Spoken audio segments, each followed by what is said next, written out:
Oke, siap. Oke, saya ulang. Assalamualaikum warahmatullahi wabarakatuh. Hari ini kita akan memulai pelatihan online yang pertama sepertinya ya Bu Maria, Iya, mungkin. Pak Kajur. Pelatihan kita mengenai peran kajian lingkungan hidup strategis dalam penataan ruangan. Saya akan membacakan rundown acara kita hari ini. Agak mundur dari schedule karena ternyata ada antrian itu cukup memakan waktu nanti buat evaluasi berikutnya. Rundown kita, saya tidak usah menyebutkan waktu. Saya akan memulai membuka. Saat ini sudah dimulai. Kemudian saya akan memperkenalkan moderator kita hari ini. Nanti moderator juga bisa memperkenalkan sendiri. Mungkin semua sudah kenal dengan moderatornya. Kemudian saya akan menyerahkan ke moderator dan dilanjutkan dengan pemaparan makalah oleh Bu Clara Sofiana Primartuti, narasumber sebagai Presiden Direktur PT Envirogreen Indonesia.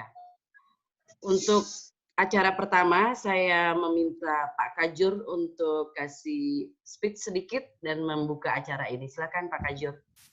Ya, terima kasih Bu Riri. Salam kenal. Assalamualaikum warahmatullahi wabarakatuh. Waalaikumsalam. Salam sejahtera bagi semuanya. Mudah-mudahan dengan kondisi wabah COVID-19 ini kita tetap diberikan kesehatan ya. Untuk semuanya, anak-anak saya yang di Malang maupun yang di daerah. Yang saya hormati Ibu Clara Sofiana, ya. Saya sangat senang sekali bisa ketemu lagi. Ya. Terima kasih kepada Bu Maria ya sebagai moderator, beliaunya juga sebagai pembina mata kuliah ini, juga kepala studio JIS BWK Malang. Harapan saya kegiatan ini adalah sebagai awal. Kalau awal berarti nanti ada lanjutan ya. Ada bab 1, bab 2 dan sebagainya. Harapan kami nanti anak-anak saya bisa menambahkan ya, katanya dengan kajian lingkungan hidup ini di dalam setiap materi yang kalian kerjakan untuk yang diberikan oleh Bapak Ibu ya. Sehingga nantinya punya perbedaan dengan kajian-kajian dari angkatan-angkatan sebelumnya ya. Tentunya Ibu Clara dan Ibu Ririt ya, mahasiswa BWK ITN Malang itu sangat beragam ya. Hampir tersebar di seluruh provinsi ya, di NKRI ya. Hingga sebagian memang ada yang pulang kampung ya. Karena diminta orang tua dan sebagainya. Tapi mudah-mudahan bisa tetap aktif. Soalnya saya yakin soalnya memang ada beberapa wilayah di Indonesia itu internet masih kurang mendukung ya. Kemudian juga kadang-kadang listrik ada yang 1 hari masih mati, kemudian nyala berapa hari, seperti itu. Mudah-mudahan tidak menjadi kendala kita semua. Ya. Sekali lagi saya ucapkan terima kasih kepada Bu Clara Sofiana, Bu Ririt, Bu Maria. Mudah-mudahan pada hari ini kita bisa mendapatkan ya ilmu yang sangat-sangat penting di dalam penataan ruang. Soalnya kami merasa di planologi untuk perencanaan wilayah kota itu semua ilmu itu harus kita ketahui, kita pelajari semuanya. Dan kepada anak-anak saya semuanya, soalnya kalian nanti jadi tim leader, maka kalian tolong bisa memperhatikan ya untuk acara ini mulai awal sampai akhir ya. Ya. Sehingga nantinya tuntas ilmu yang diberikan Bu Nana sama Bu Maria menjadi bidang yang memang sangat-sangat menarik. Kebetulan di PWK kan visinya terkait pengembangan wilayah dan kota berbasis budaya dan berbasis lingkungan gitu. Ya, sangat tepat sekali. Tidak panjang lebar sambutan dari saya ucapkan selamat berseminar lewat web ya. Sama-sama kita nikmati bersama. Terima kasih pada Bu Ririt, Bu Nana, Bu Maria. Salam buat anak-anak saya semuanya. Bravo planologi. Bravo. Terima kasih Pak. Wassalamualaikum warahmatullahi wabarakatuh. Oke, terima kasih Pak Agung Wicaksono.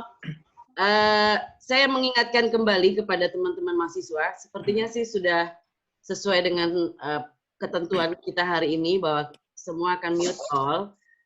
Mohon video diaktifkan karena kami akan mengambil foto selama acara untuk nanti diterbitkan sertifikat. Kemudian saya mengingatkan lagi mengenai nama yang tercantum di dalam layar, mohon diganti untuk kita punya itu juga apa namanya file juga ya untuk kita database kita. Jadi ini semua direkam, nanti kami akan lihat dari rekaman nama-namanya sudah sesuai dengan yang terregistrasi. Untuk teman-teman yang lain yang belum masuk akan dimasukkan di dalam batch 2, begitu ya Ibu Maria ya? Ya. Oke, selanjutnya saya akan menyerahkan ke Ibu Maria sebagai moderator untuk dilanjutkan dengan pemaparan pelatihan kita hari ini. Silakan Ibu Maria. Ya, baik. Terima kasih Mbak Ririt. Assalamualaikum warahmatullahi wabarakatuh. Selamat pagi, salam sejahtera buat kita semua yang ada di sini. Memang akhirnya mungkin ini sudah di ujung-ujung, memang bagian saya bagian ujung. Karena kemarin sebetulnya pembina mata kuliah ini ada tiga dosen sebetulnya. Yang pertama ada Bu Ida Suwarni, lalu ada saya kebagian yang kedua sebetulnya. Tapi masih ada juga Pak Agus juga. Nah, jadi sehingga saya dapat bagian ujung, saya tinggal mengkayakan saja dengan yang mungkin belum sempat diberikan oleh Bu Ida dan oleh Pak Agus Gunarto. Nah, makanya mungkin karena pada waktu ini kita di COVID ini kita memang tidak bisa bertatap muka langsung. Nah, akhirnya dengan cara seperti inilah kita bisa bertemu dan tetap menjalankan ya sebetulnya kuliah kita dengan mendatangkan expert tenaga ahli yang memang menguasai di bidangnya. Nah, hari ini kita ketemu dengan Bu Clara. Saya panggilnya biasanya Mbak Nana ini sebetulnya. Mbak Nana ini ya, Bu Clara ini sebetulnya tidak asing lagi di jurusan kita. Karena adiknya beliau ini, adik kandungnya, itu mahasiswa planologi juga di daerah Malang. Nah, makanya itu merupakan suatu kebanggaan bahwa kakaknya bisa join juga bersama di keluarga PWK ITN Malang. Nah, kalau kita lihat, memang background Mbak Nana ini, panggilnya Mbak Nana aja ya? Oke, monggo. Mbak Naja, biar kelihatan muda. Nah, memang kalau kita lihat background-nya Bu Nana ini dulu Sekolah Tinggi Kimia Analisis di Bogor, lalu juga lulusan Universitas Trisakti untuk Arsitektur Landscape and Environment Technology dengan spesialisasinya di Environment Technology khususnya di Engineering of Environment. Kalau working experience-nya, waduh sudah nggak bisa dijelaskan lagi. Kan mungkin nanti kita mulai webinarnya ini bisa sampai jam 3 sore karena panjang sekali beliaunya itu sering dengan beberapa proyek terkait dengan lingkungan khususnya KLHS dan AMDAL dan kajian-kajian lingkungan yang lain. Nah, masih ada sebetulnya banyak banget rumpun dari teknik lingkungan itu sendiri. Apa ilmu lingkungan itu sendiri. Mulai AMDAL, ada KLHS, ada UKL, UPL. Nah, minimal kalian tahu dulu. Minimal tahu dulu di dalam lingkup lingkungan itu yang harus dibina oleh manusia juga dan terkait dengan, karena ini lingkungan binaan manusia. Nah, sebagai manusia, unsur manusia tentunya kita yang akan aware terhadap lingkungan itu sendiri. Makanya tadi pesan yang disampaikan Pak Agung juga udah jelas bahwa di dalam perencanaan tata ruang kita itu wajib sebetulnya tentang lingkungan. Nah, itu yang memang kita agak lemah di sana. Nah, makanya seperti RT/RW, RDTR, produk-produk perencanaan tata ruang lain sekarang sudah mulai harus didampingi oleh dokumen yang namanya KLHS.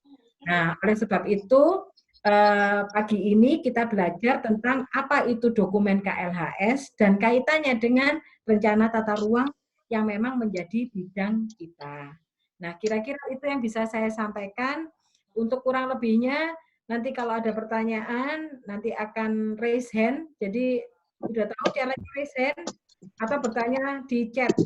Nanti saya coba chat, jadi biar teman-teman, anak-anak tahu, raise hand dulu, atau chat juga, nanti saya bacakan yang bertanya, ataupun yang raise hand bisa langsung nanti menanyakan kepada narasumber. Kira-kira itu saja yang bisa saya sampaikan. Untuk kurang lebihnya saya mohon maaf, saya kembali. Untuk saat ini mungkin Mbak Nana bisa langsung melanjutkan materi yang akan disampaikan pagi ini. Terima kasih. Baik, adik-adik, semangat pagi semuanya, semangat pagi selalu. Dan yang pasti, terima kasih sebelumnya saya ucapkan, saya juga biasa manggil akrabnya Mbak Iin ya, Ibu Maria. Ini udah kayak kakak saya sendiri, kakak ketemu gede di ITN. Matur nuwun Mbak Iin dan juga Pak Agung atas kesempatannya. Suatu kebahagiaan bisa sharing bersama adik-adik karena sebetulnya kita saling mengisi dan saling melengkapi. Ya, tidak ada ilmu yang berjalan sendiri, kita percaya semua bisa beriringan untuk mencapai sesuatu yang jauh lebih baik. Dan di masa COVID ini juga kami dari Creative Learning tidak memberikan hal yang negatif, tapi justru COVID mempunyai arti yang positif. C-nya adalah communication, O-nya adalah optimis, kemudian V-nya adalah virtual, kemudian I-nya interaktif, dan D-nya adalah discussion. Nah, melalui dengan webinar ini, sehingga PSBB yang diberlakukan oleh pemerintah tidak akan menghalangi untuk kita bisa saling tetap sharing dengan memanfaatkan kecanggihan teknologi. Moga-moga apa yang kita sharingkan pada pagi hari ini bisa bermanfaat dan yang pasti ini bukan terhadap detail kepada dari dokumen karena itu akan membutuhkan waktu yang panjang, tapi minimal adik-adik semuanya tahu ini apa sih kira-kira dokumen itu kayak apa sih bentuknya, barangnya, hewannya itu seperti apa, sehingga mungkin yang sudah biasa tahu pasti akan lebih tahu, yang belum tahu jadi menjadi sedikit lebih tahu. Jadi kita akan coba untuk Mbak Ririt akan bantu saya share. Thank you juga Mbak Ririt sudah mengawali hari ini dan sudah meng-hosting semua kegiatan ini sehingga semua bisa berjalan dengan baik.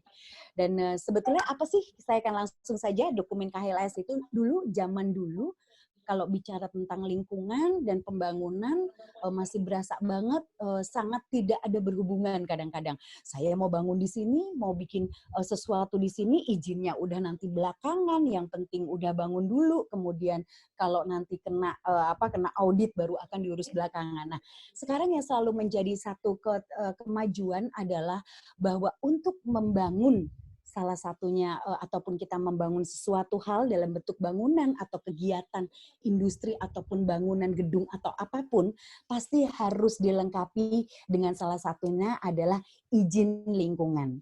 Nah, izin lingkungan itu adalah menjadi salah satu instrumen untuk bagaimana pengelolaan dan pengendalian lingkungan. Kalau saya kecepatan tolong bilangin, moga-moga sinyalnya juga tetap bisa stabil. Nah, biasanya sebelum mencapai dalam pembangunan, nah sekarang agak mundur sekali sedikit, sebelum ada pembangunan selalu ada identifikasi dari analisa mengenai dampak lingkungan. Analisa mengenai dampak lingkungan inilah yang digunakan untuk di dalamnya kita akan mengekspos bagaimana konstruksi kemudian after dari operasional. Nah, ini mundur lagi ke belakang sekarang sudah ada pada saat kita melakukan penyusunan dokumen AMDAL pasti sudah ada perencanaan tata ruang. Nah, berdasarkan dari itulah ada perencanaan tata ruang. Nah, bagaimana perencanaan tata ruang ini bisa berjalan dan bisa memenuhi pembangunan yang berkelanjutan itulah akhirnya dilengkapi dengan dokumen kajian lingkungan strategis, di mana yang akan membantu dalam menganalisa dampak yang akan terjadi dari satu pembangunan. Semua pembangunan pasti akan memberikan dampak. Dampaknya tidak hanya selalu negatif, tapi bisa memberikan dampak yang positif. Oke, next Mbak Ririt. Nah, apa yang akan kita lakukan ini di siang hari ini, moga-moga nggak ngantuk. Enaknya kalau training gini bisa sambil leye-leye ya. Jadi di sini kita akan next-nya, oke, kita akan bicara tentang definisi, kita akan bicara tentang dasar-dasar hukumnya, kemudian kita juga akan memberikan beberapa contoh implementasi, dan nanti di akhir saya akan sedikit memberikannya contoh seperti apa sih dokumen hasil dari KHLAS itu sendiri. Tujuannya adalah minimal bisa memahami dasar dari penyusunan, dasarnya saja penyusunannya seperti apa, kemudian juga bisa diterapkan dalam saat penataan tata ruang. Sehingga bisa ketahuan apa sih kok hubungannya lingkungan hidup dengan penataan tata ruang gitu. Oke, next. Baik. Nah, ini adalah saya ini sebetulnya ini adalah telur. Sampai di sini kenapa bulat ya? Jadi kita kalau melihat lingkungan itu sepertinya sepertinya itu antara kita menggambarkan seperti telur filosofinya. Telur ada cangkangnya, kemudian ada embrionya untuk bisa menjadi ayam. Nah, kalau kita dilihat di sini lingkungan hidup itu adalah satu medianya, di mana ada jasa lingkungan hidup dan ekosistem bagi kehidupan kita, ada untuk services provisioning-nya, ada regulation service-nya, ada culture dan juga support. Kalau untuk pengadaan atau provisioning-nya ini seperti misalnya ada siklus dari udara, fotosintesis, sementara kalau regulasi adalah batasan dari kehukumnya sendiri, kemudian culture-nya kebudayaan, dan support-nya itu adalah ketersediaan pangan, air bersih, dan juga pengelolaan lingkungan. Nah, ini adalah medianya, sementara manusianya akan berkembang jika mempunyai lingkungan yang baik. Begitu juga lingkungan yang baik akan memberikan dampak yang baik pun kepada pengembangan diri dari manusianya itu sendiri atau untuk kehidupannya. Jadi ini kita lihat bahwa kesatuan dalam ruang kehidupan di mana kita tidak akan bisa terpisah dengan lingkungan karena yang di dalam merupakan proses fundamental dan perubahan alami. Oke, boleh next, Mbak Ririt? Ya. Oke. Benar. Jadi di sini adalah ibaratnya seperti telur dengan cangkang, kita manusia adalah embrionya dan medianya adalah itu sepertinya adalah seperti cangkang telurnya ini. Jadi mempersiapkan si embrio untuk berkembang biak, jadi lingkungan dan kondisinya harus selalu dikondisikan menjadi lebih baik dan seimbang. Nah, ini dari dasar pengelolaan lingkungan, kalau kita lihat seperti tadi dikatakan, begitu ada perkembangan teknologi atau perkembangan dari pengetahuan, selama itu sinergi dengan lingkungan, pasti lingkungan akan mendukung. Ini juga salah satu gambaran selain dalam bentuk seperti telur tadi, kurang lebih ada keterkaitan antara keberlanjutan proses dengan fungsi lingkungan hidup dengan keberlanjutan dari produktivitas lingkungan hidup sendiri. Ini adalah salah satu prinsip perlindungan dan pengelolaan lingkungannya. Ini sebagai upaya untuk mewujudkan kedaulatan lingkungan hidup. Sehingga memang perlu, kita pun tidak usah bicara ngomongin tata ruang. Dalam kehidupan sehari-hari pun kita harus mulai membiasakan dengan go green lifestyle. Karena kenapa? Hal-hal yang kecil yang kita lakukan seperti contohnya pungut sampah, kita sudah sama-sama menjaga lingkungan untuk bisa memberikan yang terbaik untuk bumi. Itu sebagai wujud kita kepada bela negara. Oke, next. Oke, nah kalau kita lihat ada dua gambar di mana yang di kiri ini adalah sungai yang sudah, bantaran sungai yang sudah rusak, sementara yang kanan ini masih dalam keadaan sungai yang sehat. Bisa kita lihat perbedaan lingkungannya, yang di kiri mungkin sudah banyak kotoran sapi, airnya sudah tercemar, kemudian dari buangannya industri ataupun perumahan dan segala macamnya, sehingga kelihatan kalau diwarnakan adalah suram dan menjadi satu kecerahan kalau dengan kondisi yang sehat. Nah, ini bisa kita lihat begitu dampaknya lingkungan, kerusakan lingkungan terhadap kehidupan manusia ini akan sangat mempengaruhi. Oke, next. Kita lihat lagi juga di sini menggambarkan. Oke. Next. Nah, ini contoh sungai juga di mana kita kalau ngelihat dulu suka lihat segar kotaku, biru langitku. Ini karena adanya satu kegiatan manusia yang akhirnya tidak biru lagi. Kalau kita lihat sekarang sampah-sampah juga sudah banyak di pesisir, itu berasalnya entah sudah dari kota kemana, tiba-tiba banyak saja di pesisir-pesisir pulau sudah banyak sampah. Kemudian juga hutan sudah banyak yang rusak, dan akibat ini pun akhirnya terjadi kerusakan hutan, banjir, erosi, longsor, dan sebagainya. Ini adalah salah satu bagaimana pentingnya kita menjaga dan mengelola kualitas lingkungan dari tangan-tangan manusia yang mengoyak sarana dan prasarana kehidupan. Oke, next.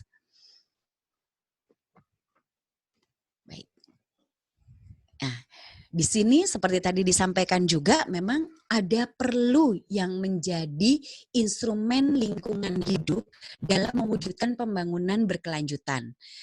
Pertama, selain manusia, kita itu selalu melakukan perencanaan, kemudian dari perencanaan kita melakukan pemanfaatan. Nah, setelah memanfaatkan, jangan cuma memanfaatkan, tapi lakukan pengendalian. Dari pengendalian, kemudian lakukan pemeliharaan, dan jangan lupa untuk selalu pengawasan dan law enforcement harus tetap dilakukan. Pengendalian ini juga ada 3, ada pencegahan, penanggulangan, dan juga ada pemulihan. Seperti bencana, kita tidak pernah bisa merencanakan bencana kapan datang, tapi kita bisa melakukan pengendalian bagaimana jika terjadi bencana. Nah, ini kita sebut dengan pencegahan. Nah, pencegahan di sini apa saja sih biasanya menjadi salah satu instrumen lingkungan? Itu ada KLHS, ya kan? Kemudian ada AMDAL, UKL, UPL.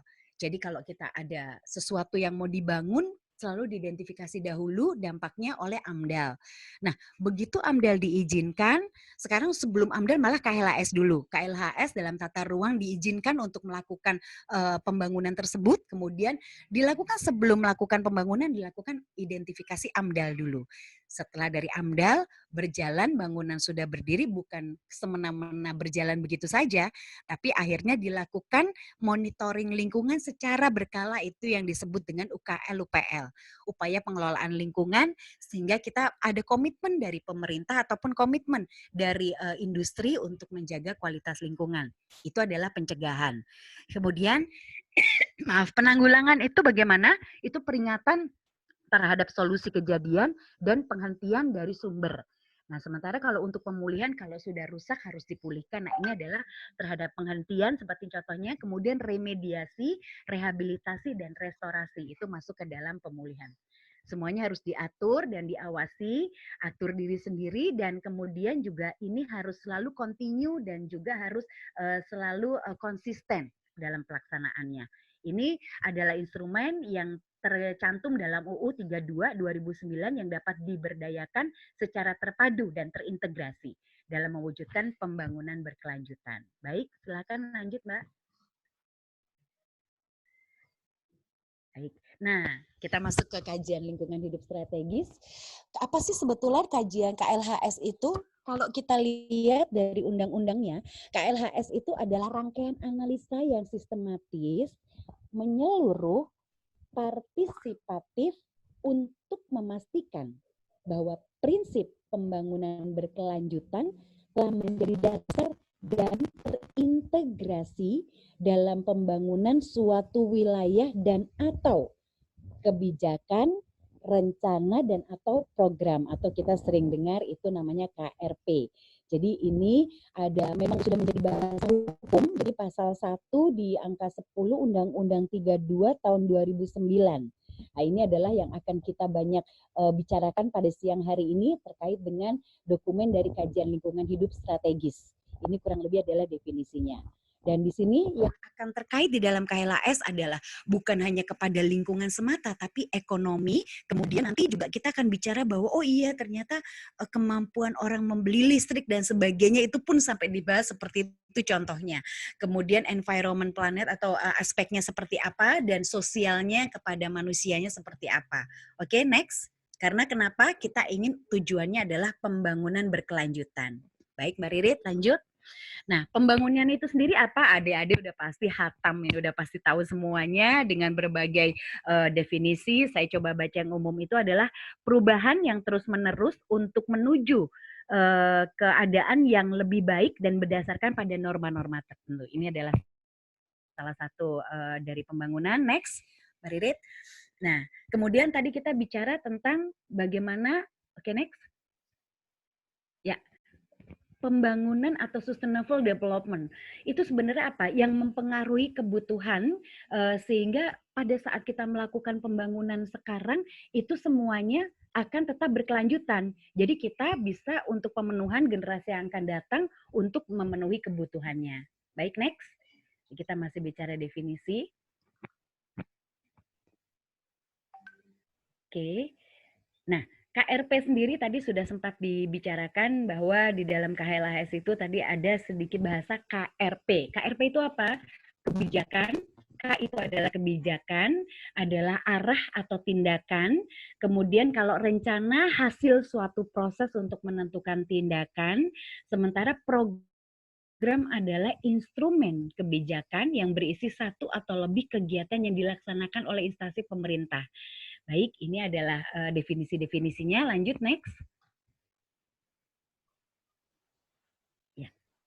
Nah, 3 pilar pembangunan tadi seperti sudah disebutkan di dalam KHLHS, berkelanjutan itu ada sosial, diterima secara sosial pembangunannya, kemudian kalau ekonomi yang pasti menguntungkan secara ekonomi, tapi juga dampaknya terhadap ekonomi, dan juga ramah lingkungan. Ramah lingkungan dari kegiatannya itu menghasilkan apa, sehingga nanti akan rekomendasi bagaimana untuk pengelolaan dan pengendaliannya. Oke, next.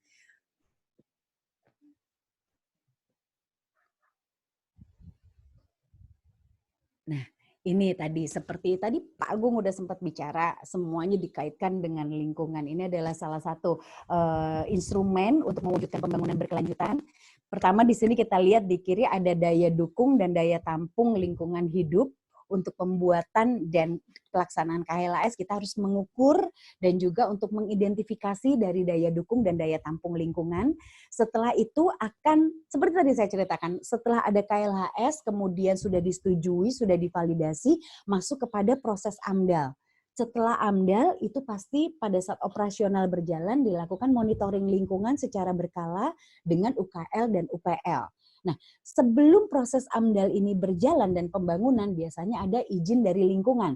Izin dari lingkungan itu keluarnya dari mana? Yaitu adalah semuanya memang benar-benar yang akan dilakukan itu sesuai. Biasanya kalau izin lingkungan ada yang keluar sebelum pembangunan, tapi yang sudah berkembang pembangunan zaman dulu belum ada tuh izin lingkungan. Nah, mereka menyusun berdasarkan dari monitoring lingkungan untuk mengajukan izin lingkungan. Itu banyak terjadi di beberapa klien saya. Jadi sudah ada bangunannya, udah lama, tapi belum ada izin lingkungannya. Nah, kemudian dari situ tata ruang tadi ada rencana usaha atau kegiatannya itu dilakukan tadi proses-proses yang tersebut yang saya sampaikan.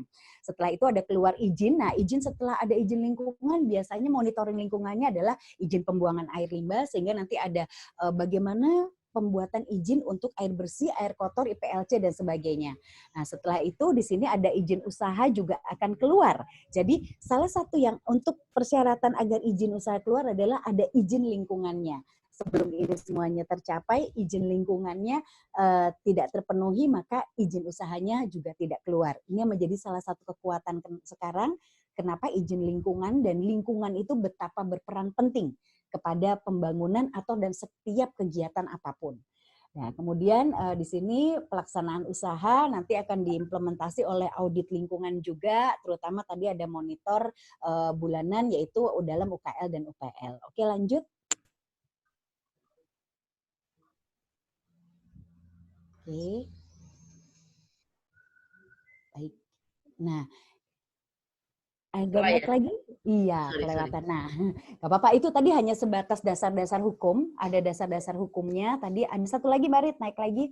Ini dasar-dasar. Ya, hanya untuk ditunjukkan saja, nanti adik-adik bisa baca. Ini adalah dasar-dasar hukum dari KHLHS. Kemudian KHLHS itu bukan hanya berdiri sendiri karena punya aturan-aturan lainnya. Kemudian seperti misalnya ada pemerintahan daerah, ada Rapermen ATR tentang KHLHS RT RW, kemudian ada Permendagri tentang KHLHS RPJMD, dan turunan-turunan yang lainnya juga. Jadi nanti begitu adik-adik udah mulai menyusun dari kajian lingkungan hidup strategis, biasanya nanti akan mulai berkembang. Misalnya ada salah satu daerah yang memiliki rumah walet. Wah, rumah walet ini seperti apa ya penanganannya? Karena kita nggak hanya membuat terhadap identifikasi, tapi juga harus merekomendasikan. Nah, nanti akhirnya dia akan melihat, oh iya, saya mesti punya apa ya dokumen yang berhubungan dengan rumah walet ini, baik mau perdanya, mau peraturan undang-undangnya, mau peraturan daerah atau peraturan gubernur, pasti kita akan menjadi salah satu turunan yang terkait dengan tata ruang dan juga dalam memenuhi dari persyaratan KHLHS ini sendiri. Oke, next. Ini juga masih dasar hukum. Oke. Nah, ini masih dasar hukum dalam KLHS-nya, kemudian keterlibatan masyarakatnya juga di situ dicantumkan, jadi nanti bisa dibaca-baca sebagai dasar penyusunan. Oke, next. Ya.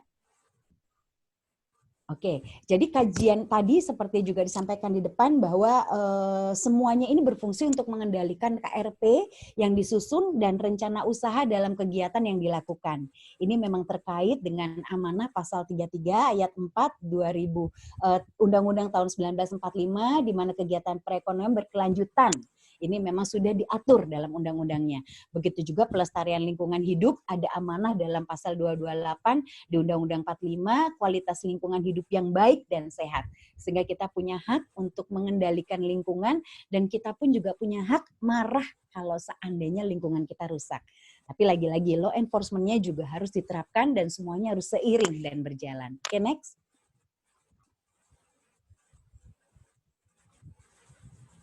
Baik, nah kita akan masuk ke strategi bagaimana percepatan dari KLHS. Ini adalah tahap penyelenggaraan KLHS.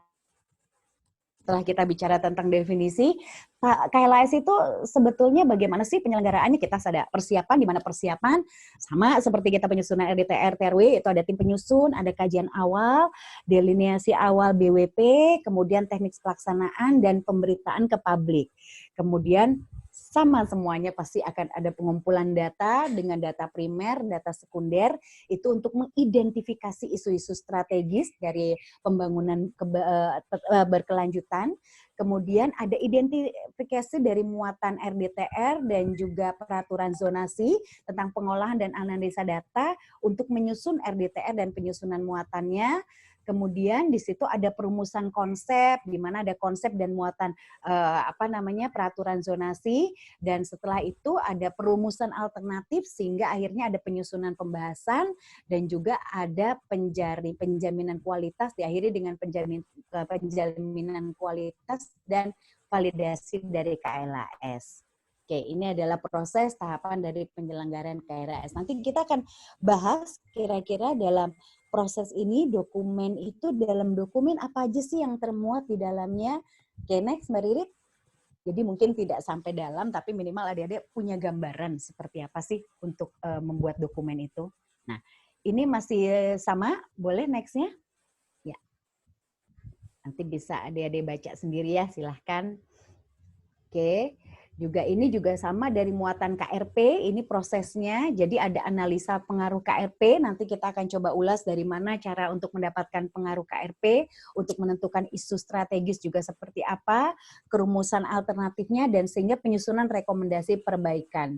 Biasanya rekomendasi perbaikan, kalau saya membuat dokumen, itu tidak hanya kepada hanya rekomendasi bahwa daerah ini ABCD, tapi membuat rekomendasi hingga akhir, yaitu teknologi apa yang digunakan, kemudian juga memberikan suggest dengan syukur-syukur bisa sampai nilai ekonomi walaupun tidak perlu dimasukkan ke dalam di sana karena mereka nanti untuk mencapai nilai ekonomi setelah dari penyusunan ini akan ada biasanya DED untuk lebih detail dan juga untuk bisa lebih meruncingkan dari kebutuhan yang rekomendasi yang kita sampaikan. Oke, next.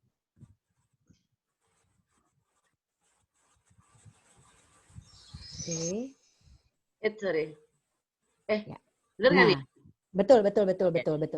Boleh, ini boleh yang next-nya lagi, Mbak. Ini adalah rangkaian dari definisi tadi, partisipasif, ada rangkaiannya. Nah, ini adalah 11 tahap penyusunan dari kajian lingkungan hidup strategis. Dari dokumen RDTR, kemudian ada KRP masyarakat, kemudian kita mengidentifikasikan isu dari pembangunan berkelanjutan.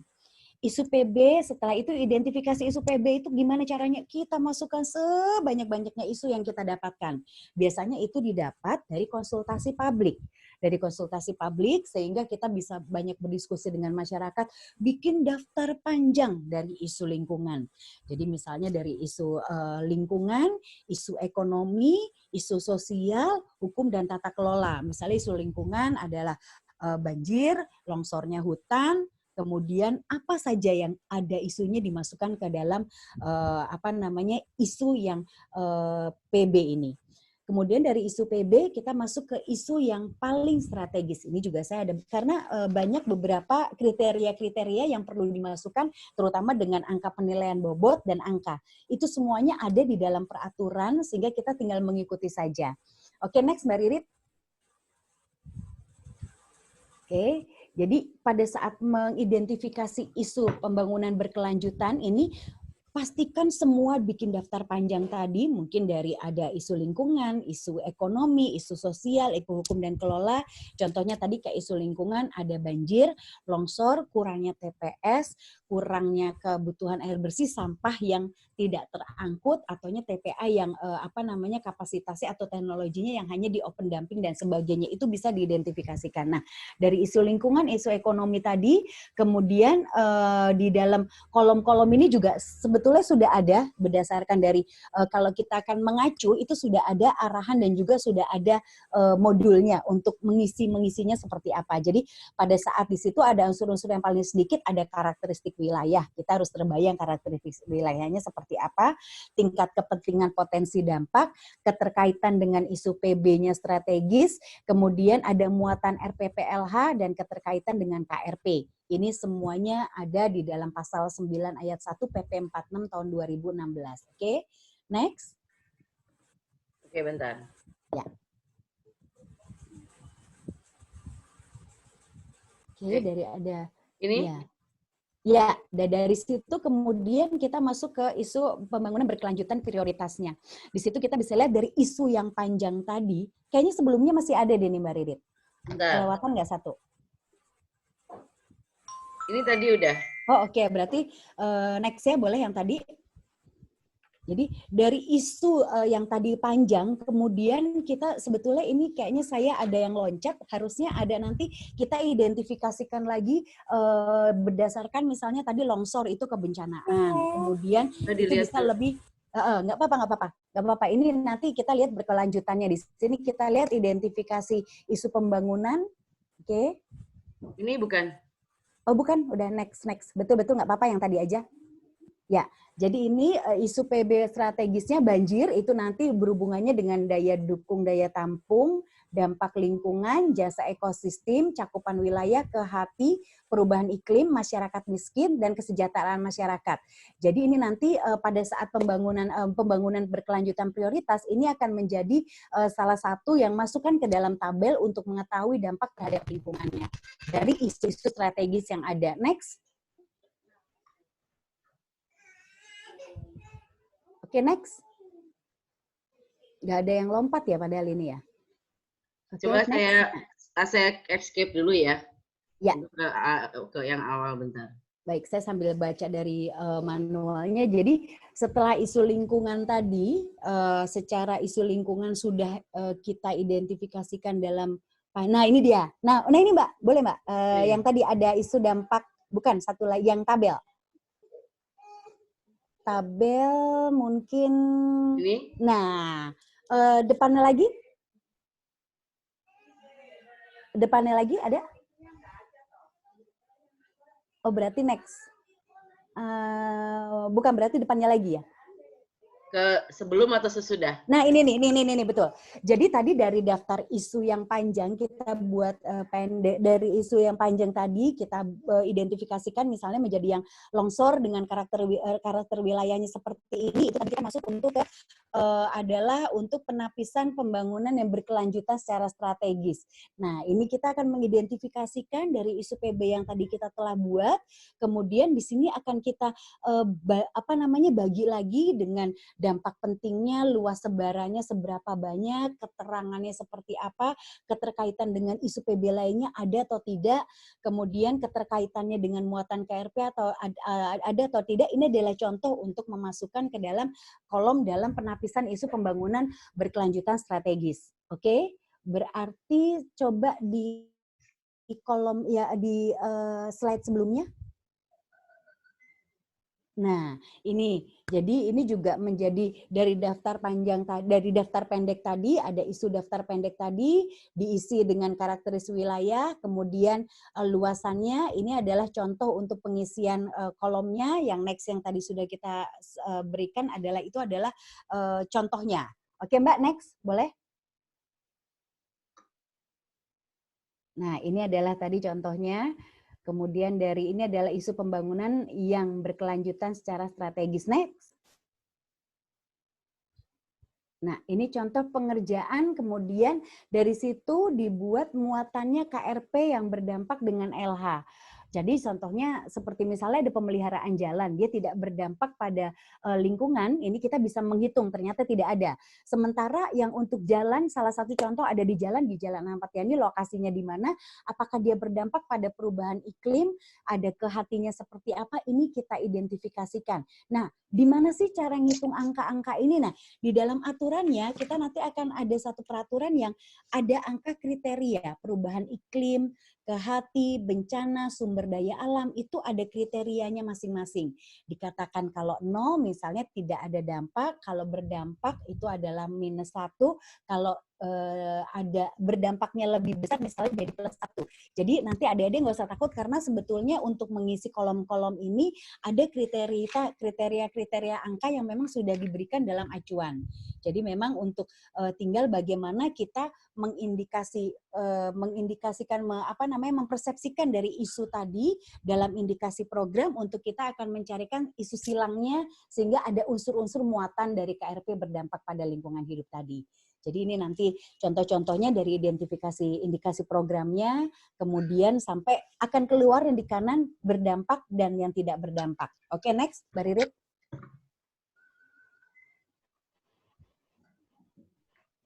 Ya, oke, next. Kita masuk ke analisa pengaruh. Nah, ini tadi. Jadi kalau kita lihat bahwa identifikasi isu dalam pembangunan berlanjut ini adalah isu PB didapat dari studi literatur oleh tim penyusun KLHS. Kemudian dari mana juga tadi identifikasi isu PB didapat, didiskusikan dengan para pemangku kepentingan melalui konsultasi publik, kemudian hasil konsultasi publik dan dituangkan dalam berita acara, dan hasil konsultasi publik menjadi dasar untuk isu PB yang paling strategis. Nah, kemudian untuk itu selanjutnya adalah dari identifikasi isu PB tadi adalah identifikasi isu PB yang paling strategis. Di sini adalah hasil pemusatan isu dari BP yang pertama, itu tadi yang saya bilang dibikin sepanjang-panjangnya, kemudian dibikin daftar pendek yang diidentifikasi dan dikategorikan, kemudian hasilnya dasar untuk menentukan isu PB prioritas. Jadi biar adik-adik tahu bagaimana sih tadi tahapan yang pertama membuat identifikasi isu, kemudian bagaimana identifikasi isu yang paling strategis, ini adalah cara-caranya. Jadi kalau untuk identifikasi isu PB yang prioritas, itu hasil PB yang paling strategis diuji pembobotannya. Seperti tadi saya bilang, angka-angkanya nggak usah khawatir, karena sebenarnya sudah ada dalam peraturan dan sudah ada dalam modul tata cara pengisian. Dengan kriteria, dengan angka, dan juga dengan hasilnya seperti apa. Jadi dengan bobot angka yang kita masukkan ke setiap kolom, nanti akan keluar apakah berdampak atau tidak, apakah strategis atau tidak, itu semuanya ada acuannya. Jadi memang ini sebetulnya memang harus dijadikan, seperti tadi Mbak Iin bilang, memang ini menjadi kelas yang panjang, tidak bisa hanya sekali dua kali, karena kita butuh banyak workshop dan juga pelatihan untuk memberikan contoh dalam bentuk biar kelihatan lebih real. Ini loh caranya, sehingga nanti pada saat di lapangan dan penyusunan dokumen akan lebih mudah. Nah, kemudian dari identifikasi isu PB tadi, identifikasi melalui muatan KRP. Nah, ini tadi identifikasi muatan KRP dilakukan dengan analisa silang dengan menjelaskan pasal 55 UU nomor 32. Dari sini kemudian dilakukan uji silang. Uji silangnya adalah pengaruh terhadap analisa pengaruh terhadap materi muatan dan program yang berpotensi menimbulkan pengaruh terhadap kondisi LH. Setelah di sini kita akan tahu mana yang berdampak lingkungan, mana yang tidak. Sehingga seperti tadi disampaikan dari judulnya, betapa pentingnya memang kajian lingkungan hidup strategis ini sebagai dasar dari penataan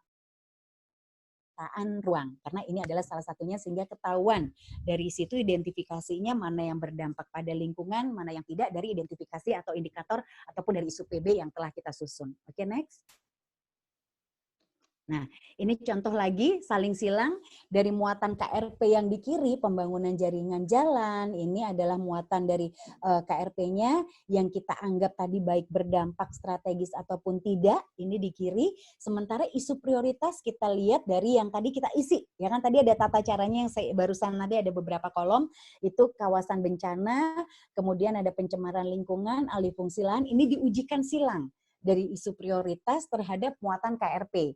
Sehingga akhirnya inilah yang nanti akan ujungnya di keterangan keluar memerlukan kajian muatan KLHS atau tidak.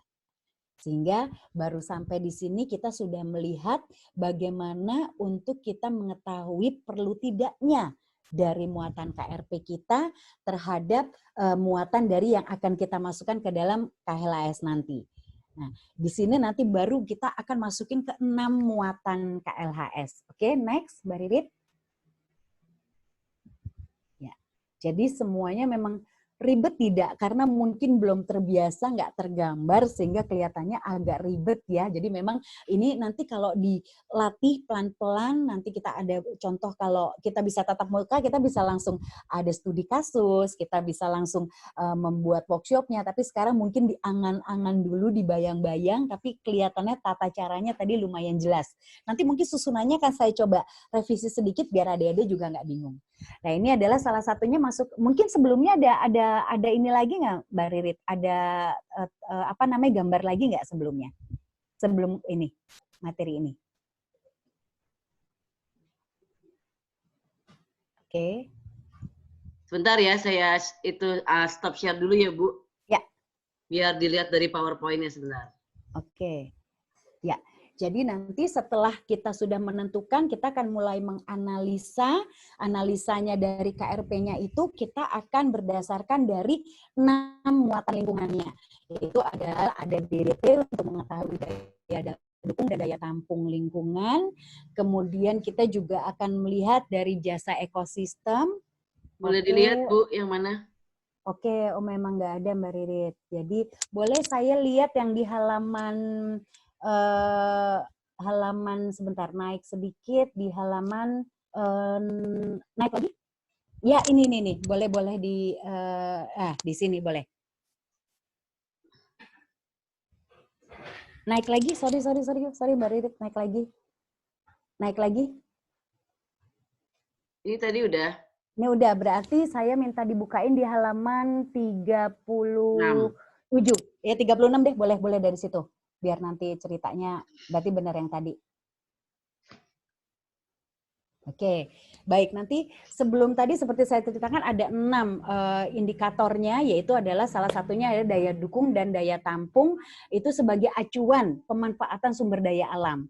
Jadi kita sudah tahu tadi indikator program isunya, apakah ini pemanfaatan sumber dayanya seperti apa, dan ini menjadi muatan rencana perlindungan dan pengelolaan lingkungan hidup. Dan kemudian indikator instrumen pengendalian lingkungannya juga nanti akan jelas terlihat dan menjadi informasi pengambilan keputusan yang diamanatkan dalam undang-undang. Oke, next.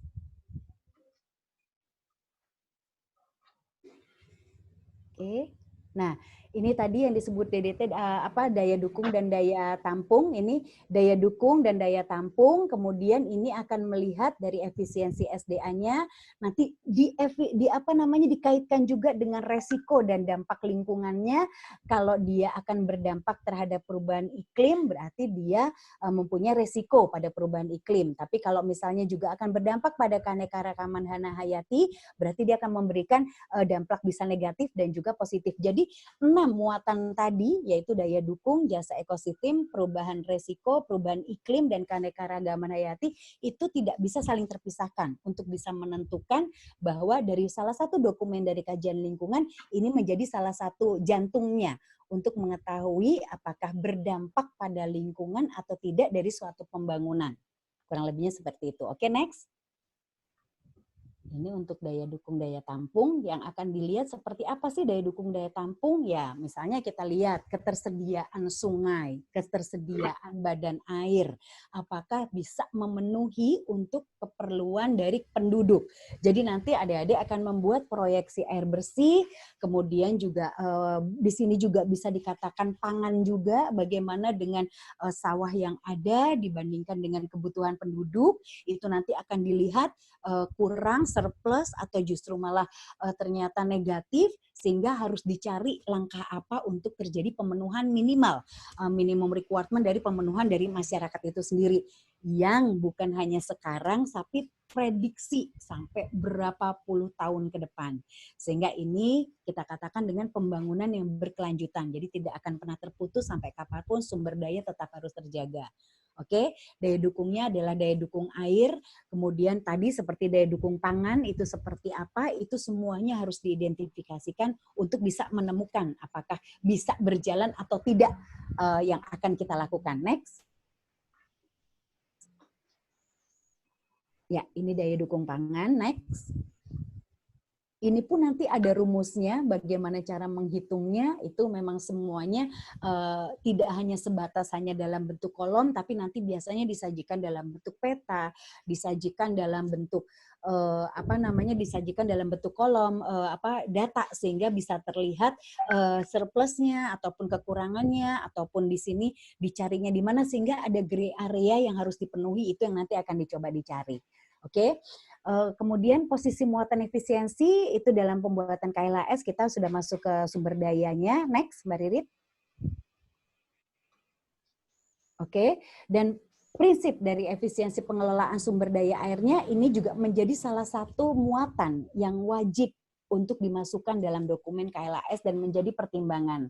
Jadi sumber daya alamnya ini juga harus dihemat. Bagaimana caranya kita melakukan proses penghematan, misalnya dengan contohnya misalnya untuk akan ada pabrik kertas, bagaimana caranya untuk mengurangi dari pemakaian hutannya, penggunaan kayu, ini nanti diidentifikasi semua, sehingga isu berkelanjutan tadi dibuat sepanjang-panjangnya, sehingga menjadi daftar pendek berdasarkan kategori. Dari situ bisa dilihat berdasarkan identifikasi atau indikator dari program yang ada, dibikin silang untuk bisa menemukan poin-poin penting untuk bisa dievaluasi berdasarkan dari 6 muatan tadi. Oke? Jadi pemanfaatan SDDA tidak menimbulkan limbah. Ini juga menjadi salah satu indikator dan juga bisa menjadi salah satu dokumen yang menjadi pertimbangan untuk bisa dilanjutkan atau tidak dari sebuah penataan ruang ataupun pembangunannya nanti. Next. Oke, bentar. Ya. Ini betul, Bu? Betul. Nah, ini contohnya tadi kalau untuk jasa ekosistem itu berubah, kemudian misalnya dari perubahan tutupan lahan. Biasanya saya kalau melihat menyusun satu dokumen, ini kelihatan bahwa oke, kalau kita untuk menyusun yang tahun ini, kita mesti lihat kondisi existing-nya apa. Kalau kondisi existing-nya, kemudian kondisi existing itu adalah saat ini, kemudian kondisi yang mendatangnya akan seperti apa, dan dasar hukumnya itu seperti apa. Sehingga akan dilihat, misalnya sekarang ini adalah ada satu kasus contoh bahwa pada saat di dalam program RDTR 5 tahun sebelumnya, itu ada satu mereka membangun jalan. Jalan itu mereka bangun dan itu sudah dikatakan memang udah validasi bahwa diperbolehkan untuk digunakan untuk jalan. Karena satu dan lain hal, mungkin pemerintah daerahnya tidak mempunyai dana, pemerintah daerahnya sedang terpengaruh dengan biaya, baru terjalin 5 tahun lagi. Pada saat 5 tahun lagi direview dong ya. Nah, di situ pada saat dilakukan review dan survei, ada hampir 3 hektar tanah yang tadinya mau dipakai untuk jalan, itu menjadi kubangan ataupun menjadi tiba-tiba bisa menjadi suatu mungkin boleh dibilang seperti danau, bukan danau malah ya, kayak rawa. untuk menjadi rawa tapi dalam bentuk yang luas. Kemudian disitulah mulai ada perdebatan dari ahli lingkungannya, terutama dari orang para LSM yang mengatakan itu adalah daerah yang menjadi resapan daerah hijau. Sementara dari pemerintah sendiri mengatakan bahwa ini selama 5 tahun kemarin ini boleh loh digunakan untuk jalan. Kebetulan pembangunannya berhenti, jalannya itu tidak bisa tidak bisa berjalan dan lahan itu menjadi kosong tidur sehingga ada rawa yang dadakan. Nah, pertanyaannya seperti apa? Kalau kita mau melawan dari LSM pasti akan susah, tapi menggunakan dasar bahwa lakukan, kita bisa mengatakan bahwa dasar dokumen ada, kalau mau direview silakan. Dan dengan reviewnya dengan cara apa? Kita membuat analisa dampak terhadap lingkungan saja. Boleh ternyata ada danau, oh tapi danaunya juga tidak luas, misalnya hanya pendek. Kita akan lihat keanekaragaman hayatinya seperti apa. Kemarin fungsi dari apa yang terjadi, dari ekosistem yang baru ini seperti apa. Sehingga dari situ bisa akan dikatakan lanjut atau tidak. Tapi itu kemarin ada menjadi satu kasus yang sampai sekarang juga saya belum tahu itu apakah itu ada di Sulawesi, itu masih berlanjut atau tidak karena masih awal tahun kemarin masih menjadi perdebatan. Jadi kalau menurut pandangan kami sih melihatnya bahwa kita lihat dan identifikasi bersama dari dampak yang ada ekosistem yang ada, sementara yang baru ada ini, sementara pembangunan sudah diprediksi 5 tahun ke depan itu udah boleh digunakan untuk jalan. Jadi memang ini ada pengkajian lebih lanjut. Tapi kalau cuma 2 hektar menurut saya ini tetap harus dilanjutkan untuk menjadi jalan, hanya identifikasi dampaknya saja yang ditambah terhadap dari pembangunan jalan tersebut dari ekosistem baru yang terbentuk. Oke, ini contohnya ada perubahan tutupan lahan, perubahan struktur landscape-nya seperti apa. Pasti kalau sudah ada pembukaan alih fungsi lahan, ada selain perubahan struktur landscape, perubahan fungsi, kemudian perubahan jasa servis yang dulunya hutan itu menjadi untuk kayu, kemudian sumber oksigen, fotosintesis, otomatis dengan tidak adanya lagi hutan akan berubah benefitnya. Dampaknya pun juga akan memberikan perubahan yang cukup banyak. Oke? Next, udah mulai kebayang, moga-moga adik-adik ya. Pasti ngantuknya lagi ya. Oke, next. Nah, salah satunya juga tadi selain ada DDT, jasa ekosistem, kemudian ada resiko. Resiko juga harus menjadi pertimbangan. Jadi, resikonya itu bisa dihitung dari bahaya. Bahaya itu dimanapun ada. Kita tidur pun ada bahaya, betul? Jatuh dari tempat tidur, kemudian kita mungkin kejedot tembok dan sebagainya. Tidur aja punya bahaya, apalagi dampak terhadap lingkungan. Bahaya kebakaran, ledakan, itu semua diidentifikasikan. Adik-adik juga nggak usah takut karena ini nanti ada kolomnya dan penghitungannya berdasarkan dampak dan resiko. Jadi ini nanti mau pakai metodenya seperti apa, ada penghitungannya. Jadi resiko itu adalah kemungkinan dikalikan keparahan. Ini kalau kita di safety, health, and environment itu kita ada cara penghitungan kemungkinan resiko dan potensi yang akan timbul dan yang terjadi. Nanti akan ada gambarannya dan juga ada tabel yang diberikan sehingga adik-adik bisa menghitung dan mengidentifikasikan yang pasti itu tadi. Isu dari PB-nya sendiri dan indikator dari KRP-nya itu sendirilah yang harus jelas. Dari situ kita bisa akan mengidentifikasikan lebih lanjut dari resiko apa-apa saja yang timbul dari isu-isu yang ada. Nah, kemudian asetnya juga yang akan menerima resiko itu siapa? Yaitu manusia, operasional bisnisnya, kemudian bangunan, kemudian juga sistem dan lingkungan. Sama kalau pernah adik-adik pasti pernah nonton film Titanic. Bagaimana kapal Titanic itu menabrak gunung es. Kelihatannya yang ditabrak apa? Cuman atasnya yang kecil, ya kan? Kerusakannya yang terjadi apa? Kapalnya rusak. Kemudian gunung esnya juga pecah. Tapi kalau kita lihat lebih mendalam, ini yang disebut dengan aset yang akan menerima resiko. Bukan hanya kapalnya, dan bukan hanya kepala ujung dari gunung es. Gunung es itu di dalam laut lebih panjang dan lebih dalam. Nah, di situ apa aja yang kerusakan? Bukan hanya ujungnya, tapi ada pergerakan dari buminya karena ada tabrakan mungkin. Kemudian ada yang hal-hal yang lainnya, bukan hanya kepada kapalnya, tapi gara-gara kapalnya nabrak, orangnya juga jadi terluka. Dampak lainnya apa? Karena mereka terluka, akhirnya jam kerjanya hilang. Udah jam kerjanya hilang, mereka tetap harus digaji. Nah, ini aset yang akan menerima resiko. Nanti adik-adik juga akan identifikasi sampai sedalam itu bagaimana tentang konsep dan persepsi resikonya itu sendiri. Karena kenapa ini harus dihitung dari resiko ini? Karena akan memberikan dampak pada kematian, kerusakan properti, gangguan operasional, dan finansial. Sehingga ini adalah salah satu dari 6 muatan tadi, salah satunya resiko harus memang dikendalikan dan juga diminimize. Oke, next.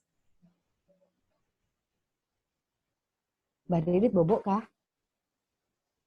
Halo? Ya, kirain tidur. Dan ini dilihat kenapa perlu ada analisa risiko, karena ada bagian perencanaan, kemudian memberikan informasi terhadap dampak lingkungan.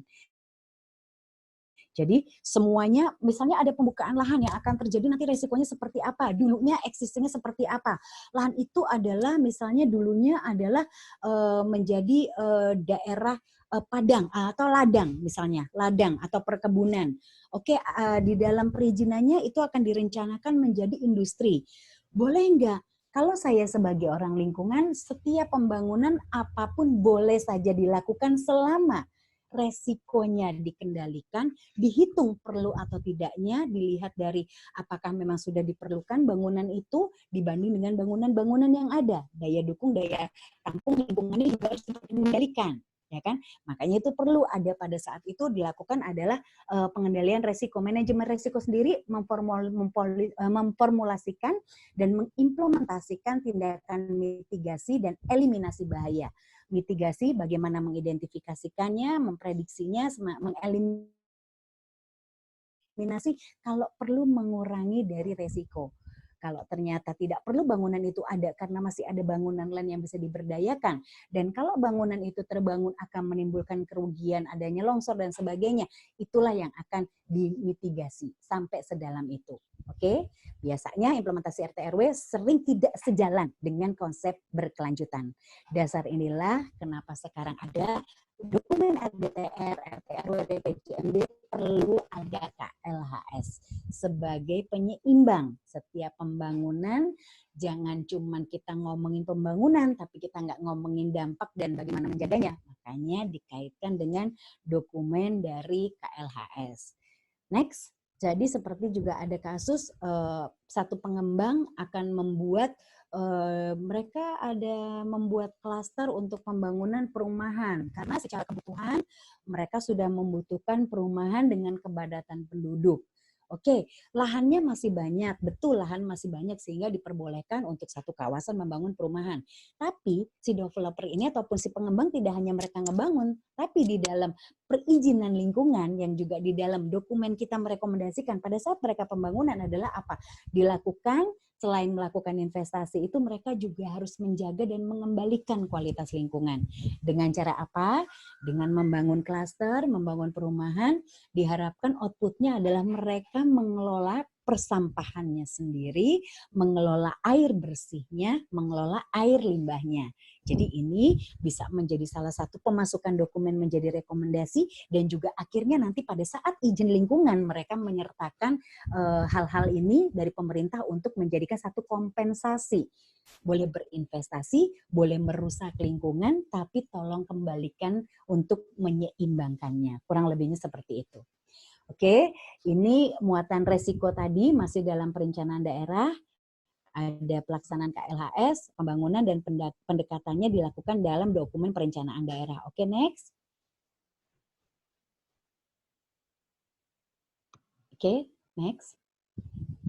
Nah, ini terdapat dalam resiko, kita masih bicara resiko, ini adalah beberapa dampak dan dasar hukumnya. Nanti adik-adik bisa banyak melihat, kalau sudah terbiasa nanti akan nggak usah khawatir adik-adik begitu banyak kolom, begitu banyak peta, begitu banyak data. Gimana ya masukinnya, kita bisa mengatakan itu menjadi strategis, itu ada kriteria-kriteria dan angka. Misalnya untuk angka 1 itu artinya apa, dengan karakternya seperti apa. Jadi nggak usah khawatir karena semuanya itu kita dipandu dan mengacu pada undang-undang yang ada. Jadi setiap kolom yang ada isi itu semuanya ada acuannya dan undang-undangnya yang ada sehingga kita hanya mengikuti dan mengisi kolom-kolom tersebut. Tapi yang tidak membuat kita bukan mengisi dari berdasarkan ketentuan adalah isu. yang akan berbeda-beda tiap daerah. Tiap konsultan pun, setiap survei pun akan mempunyai pandangan dari isu pembangunan berkelanjutan yang berbeda-beda dari masing-masing orang. Oke, next. Ini masih ngomongin hukumnya. Oke, ini resikonya kalau terhadap kerusakan, berpotensi adanya tadi perubahan iklim tadi, kemudian meningkatkan kerusakan, intensitas bencana banjir, ini semua harus diidentifikasikan terhadap perubahan yang akan terjadi. Baik perubahan existing maupun setiap 5 tahun direview, dari sini kita melihat lagi apakah masih sama atau sudah menjadi lebih berdampak pada lingkungan. Oke, next. Oke. Nah, ini adalah analisa materi KRP tadi. Resiko lingkungan itu sebetulnya apa? Resiko lingkungan adalah kemungkinan atau tingkat kejadian, bahaya dan atau konsekuensi yang ditimbulkan oleh satu kondisi lingkungan hidup yang menjadi ancaman terhadap ekosistem dan kehidupan serta keselamatan manusia. Ingat, tidak hanya lingkungan tapi berdampaknya kepada banyak hal. Ingat tadi seperti saya cerita, kapal Titanic bukan hanya kapalnya yang rusak, bukan hanya ujungnya yang rusak, tapi bagaimana dia sampai menggerakkan si gunung es tadi, kemudian juga bagaimana si orang-orang yang tertabrak akhirnya harus kehilangan waktu. Jadi semua diidentifikasikan secara detail. Kajian ini mengubah besar dan pentingnya risiko KRP terhadap perubahan lingkungan dan kelompok masyarakat yang berdampak. Oke, next. Nah, kita sudah masuk ke resiko perubahan iklim. Tadi sudah sedikit dibahas ya, risiko perubahan iklim, dan bukan hanya risiko perubahan iklim, tapi juga kerentanan. Oke, next. Next. Nah, oke, ini untuk perubahan iklim. Next lagi, Mbak Ririt. Jadi kita bisa akan dia semuanya harus dihubungkan. Oh sorry, udah selesai ya. Oke, next, coba masih ada nggak? Saya kayaknya masukin yang baru soalnya. Oke, berarti next itu berarti mungkin yang lama kayaknya. Oke, next. Sorry yang sebelumnya Mbak Rit, sebelumnya. Ya. Jadi pada saat kita bicara next lagi, sebelumnya yang sebelumnya. Nah, jadi pada saat kita memasukkan dalam resiko perubahan iklim tadi, itu adalah termasuk adalah kerentanan. Kerentanan itu adalah jadi ada potensi suatu desa, mungkin saya coba lihat dari beberapa peraturan di sini. Untuk daya. Jadi kita harus memperhatikan jika terjadi ada perubahan iklim.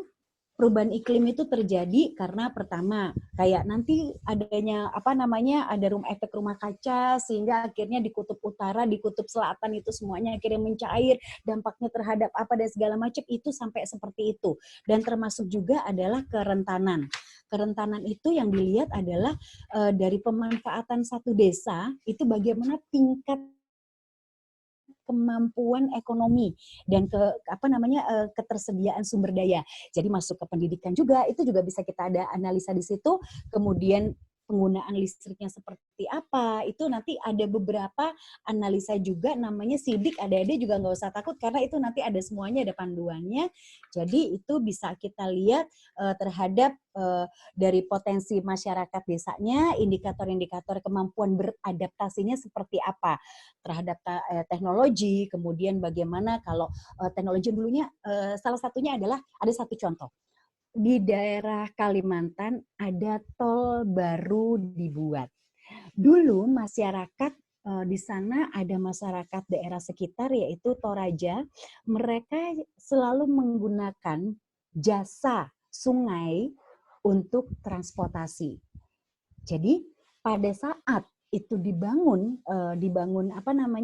jalan tol bukan berarti juga memberikan dampak positif pada pembangunan dan investasi. Betul, begitu ada investasi, ada pembangunan, daerah akan berkembang. Tapi pada culture-nya itu akan kehilangan tuh. Dulu mereka biasa menggunakan dengan sarana laut, sarana sungai, sekarang mereka harus menggunakan tol, sehingga kadang-kadang beberapa perubahan pun akan mempengaruhi kepada culture dan sosial. Nah, inilah indikator-indikator yang nanti adik-adik harus identifikasikan. Jadi kemampuan pada beradaptasi atau kerentanan tadi. Keterpaparan dan sensitivitas juga akan dilakukan di sini terhadap data potensial desa. Jadi misalnya tadi contohnya terhadap resiko penyimpangan terhadap iklimnya, kemudian peluang hujan tertingginya seperti apa, itu sampai dilihat dari bantaran sungai, kemudian dari sisi sumber air minumnya, perhitungannya seperti apa, itu semuanya akan terkait antara efisiensi SDA, daya dukung, jasa lingkungan, keanekaragaman hayati, dan akhirnya bisa mengidentifikasikan dari perubahan iklim juga, resikonya seperti apa. Kurang lebih itu seperti itu. Baik, itu tadi 6. Kalau ke hati atau ke keanekaragaman hayati, nanti biasanya nanti kalau udah bisa ditampilin wajah saya akan berikan beberapa contoh yang bisa adik-adik lihat. Nanti akan kelihatan, begitu kita punya data peta, kita tempelkan, dengan cara itu kita akan bisa melihat kalau keanekaragaman itu akan bisa dilihat dengan berapa banyaknya indeks dari mungkin flora, fauna, sehingga kalau semakin tinggi indeks berarti keanekaragaman hayatinya masih tinggi. Jadi ini pun seperti contoh tadi jalan tol. Jalan tol itu memotong gunung, di mana gunung itu adalah banyak boleh dikatakan adalah tambang jalan tol tadi. Nah, keanekaragaman hayati apa yang akan hilang? Saya sempat menjadi konsultan di kontraktor jalan tol itu. Saya sepanjang jalan menemukan ular banyak besar-besar sampai mereka belibet di di bannya. Kemudian saya bisa ketemu kancil. Saya bisa ketemu banyak binatang karena kenapa? Perubahan dari lokasi yang memang biasanya itu adalah tempat hidup mereka kemudian menjadi jalan tol. Sehingga ini juga membuat salah satu pertimbangan terhadap perubahan. Akhirnya berubahnya kan kemana? Akhirnya ke iklim juga. Karena kenapa? Akan menghilangkan dari lokasi daerah hijaunya sebagai serapan oksigen dan segala macam. Itu semuanya dari 6 muatan pasti akan saling terkait. Sehingga terkadang perlu bagaimana cara pengendaliannya, ya otomatis untuk menghindari itu harus dipindahkan atau dibuat konservasi khusus untuk binatang-binatangnya itu tetap akan hidup di sana dengan mengkondisikan satu lingkungan seperti alamnya. Kurang lebihnya itu seperti itu. Oke, ini kita sudah masuk ke dokumen dan sekarang masuk ke tahapan yang selanjutnya. Next, Mbak Ririt. Nah, ini rumusan setelah tadi kita sudah membuat, kita masuk ke rumusan alternatif untuk penyempurnaan KRP. Next. Nah, ini kita sudah masuk dari tadi udah masuk ke kajian 6 muatan, kita masuk ke rumusan alternatif. Rumusan alternatif ini merupakan tahapan ke-7 dalam tahapan penyusunan KLHS, dan tahapan ini dilakukan setelah dianalisa kajian 6 muatan tadi. Jadi kalau adik-adik perhatikan dari isu PB tadi, kemudian muatan KRP-nya tahu, jadi yang kita kupas habis adalah di 6 kajian muatan. Ini adalah jantungnya untuk bagaimana dokumen kajian lingkungan hidup strategis menjadi berkualitas. Ingat, berkualitas. Bukan hanya dikatakan ada saja dokumen, tapi bagaimana menjadikan kajian dokumen ini menjadi berkualitas dan berisi. Setelah itu baru dibikin rumusan alternatif. Oke, next. Ya, dikit lagi. Nah, rumusan alternatif untuk penyempurnaan di sini tujuannya untuk memitigasi permasalahan atau kendala yang dihasilkan dari analisa dampak KRP terhadap kondisi lingkungan hidup. Jadi bisa direview, bisa dilihat lagi, mempertahankan dan meningkatkan fungsi ekosistem, DDT, dan pemenuhan pertimbangan pembangunan. Kemudian prinsipnya rumusan alternatif ditujukan ke perubahan tujuan dan strategi. Kemudian outputnya rumusan penyempurnaan sebagai dasar untuk menyusun rekomendasi yang menjadi bahan pengambilan keputusan. Jadi kadang program 5 tahun sekarang, walaupun sudah kita programkan menjadi 5 tahun ke depan, bisa jadi sama atau bisa jadi menjadi berkembang atau justru malah memberikan dampak yang lebih negatif. Sehingga kenapa perlu direview setiap 5 tahun sekali, karena memang ini adalah salah satunya. Kecuali ada bencana dan segala macam, biasanya itu akan direview lebih cepat. Ya, ini adalah salah satunya untuk memberikan penyempurnaan dari kebijakan kemudian dan serta rencana serta program. Oke, next. Ya. Nah, ini ciri perumusannya, perubahan terhadap tujuan dan target, itu mesti kita lihat kondisi yang sebelumnya, kondisi existing dan harus idealnya seperti apa. Kemudian perubahan strategi pencapaian target, kemudian perubahan atau penyesuaian ukuran, penundaan terhadap perbaikan, kemudian perubahan atau penyesuaian proses, pemberian arahan atau rambu mitigasi dampak dan risiko lingkungan hidup. Next.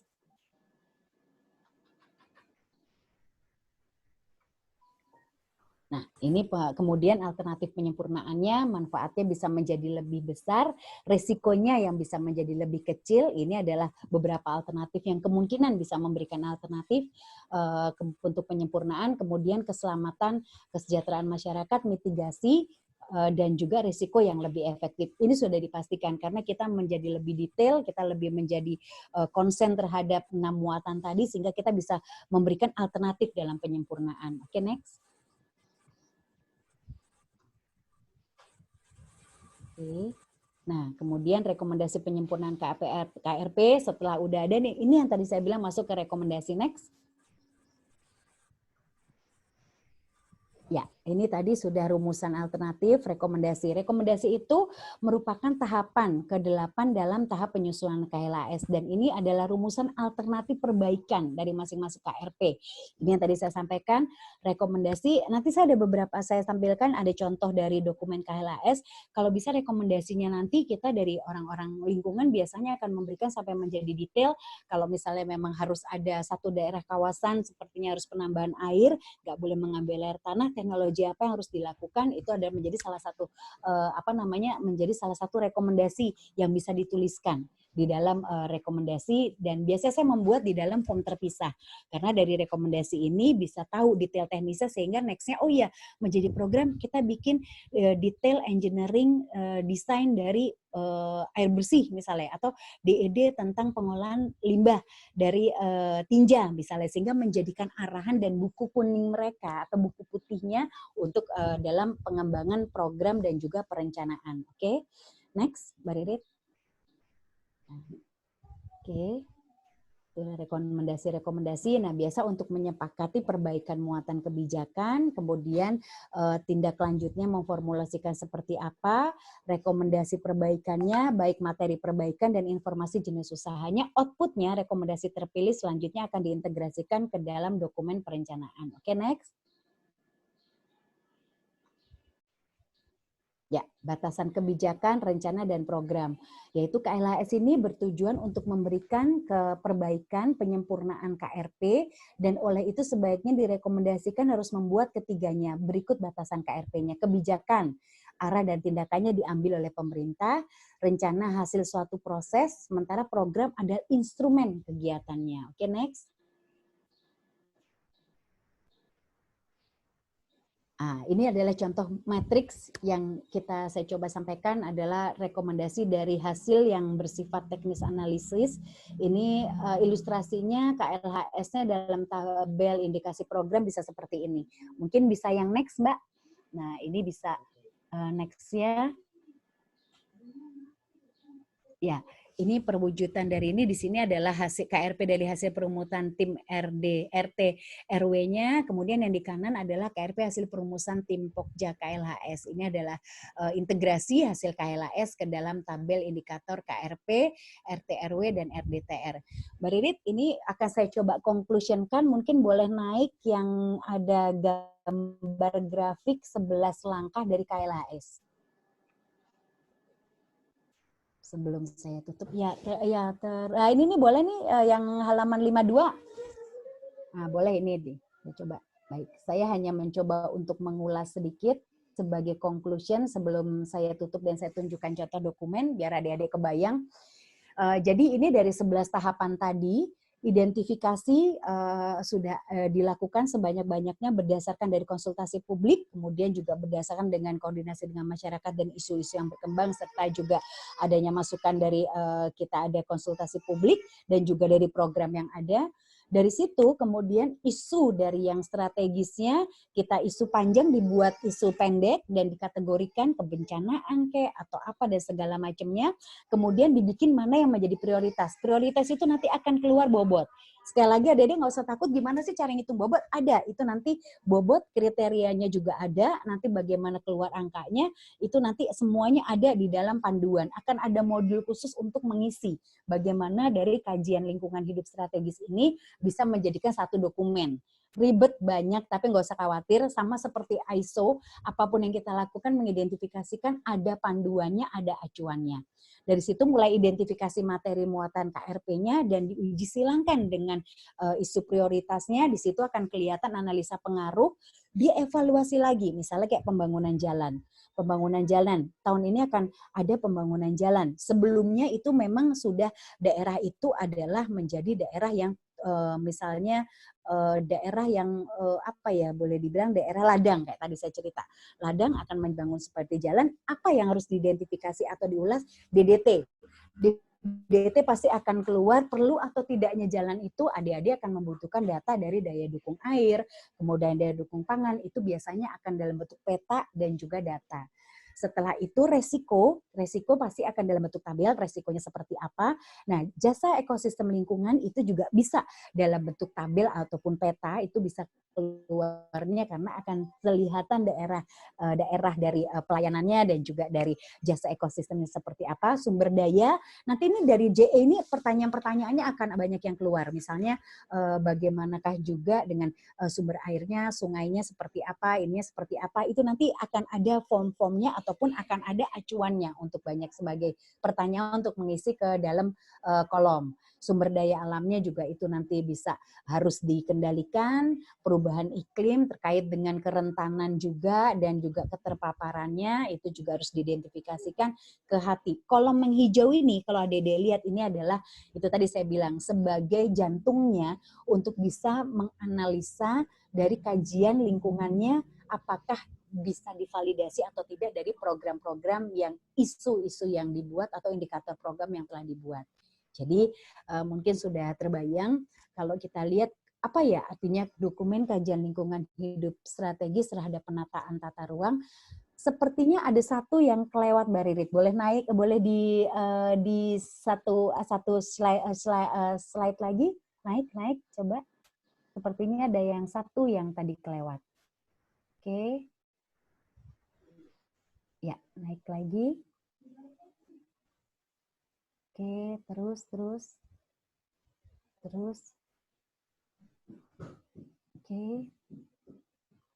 Terus.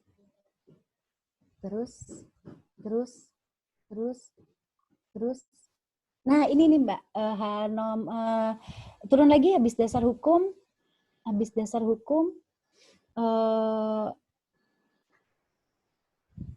Berarti naik Mbak, pelan-pelan. Berarti masih belasan. Di atas. Terus dikit. Terus. Oh, nggak kelihatan ya.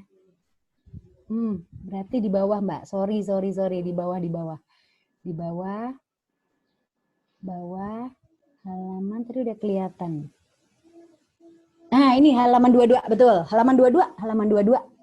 Nah, ini intinya adalah dari hari ini kita, dari hari ini, siang ini, ataupun dari pagi ini adalah intinya. Bagaimana peran dari dokumen KLHS terhadap penataan ruang, karena itu yang pertama kita sudah menentukan wilayah perencanaannya, kemudian kondisi lingkungan hidup, isu pembangunan berkelanjutannya juga sudah kita identifikasi berdasarkan isunya, kemudian nomor 7 muatan RTR-nya juga sudah jelas, sehingga dari situ kita bisa menentukan pengaruh RTR terhadap kondisi lingkungan hidup, interaksi antara kedua dan 3 dalam wilayah perencanaan KRP.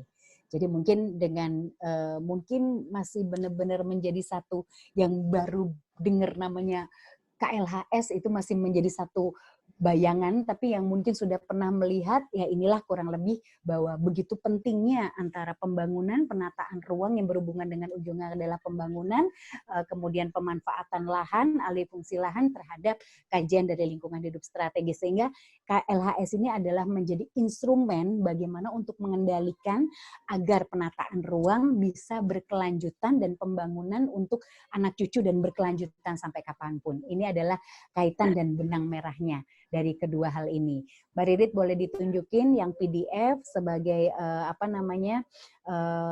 penutupnya saya dari pagi ini. Bentar. Sekalian mau lihat, kayaknya pada bobo. Ada 2 loh diam bisa mengantuk. atau diam bisa mengerti atau ngelamun. J. Pak Agung ya, betul nggak? Oh, tidak, Ibu. Menarik sekali, menarik sekali. J. Pak, cuman memang ini nyon sewu karena sebenarnya banyak yang mesti di workshopin, jadi hanya Nah, mungkin sesi kedua Ibu, nanti contohnya. Ya, nah ini Kasih contohnya langsung. Betul, ini kita coba akan kasih lihat kajian Mbak Ririt lagi mau sampaikan hasil dari KLHS. Saya ambil salah satu contoh juga ini saya dikasih, jadi hanya untuk gambaran seperti apa sih dokumennya. Nah, pelan-pelan ya Mbak Ririt karena dia PDF. Nah, ini kalau adik-adik lihat hasil proses dari penyelenggaraan KLHS, ini boleh turun Mbak Ririt? Pelan-pelan aja turunnya, saya mau nunjukin ke adik-adik kolom-kolomnya. Turun terus, turun terus. Turun terus. Mbak Ritnya nggak ngantuk kan? Nanti kelewatan. Banyak ini 113 halaman ya. Iya nggak apa-apa, aku cuma mau ngasih lihat beberapa kolom, adik-adik ngasih kolom contoh. Biar Oke, ini coba di guide ya Bu. Oke. Saya scroll. Ya, ini contohnya di Kabupaten Bekasi. Ini Kabupaten Bekasi kita cerita pemangku kepentingannya menyusun siapa. Oke, next. Next. Oke, terus sebentar. turun lagi. Pokoknya Mbak Ridi scroll pelan-pelan aja, nanti aku bilang stop. Karena ini banyak banget tabel.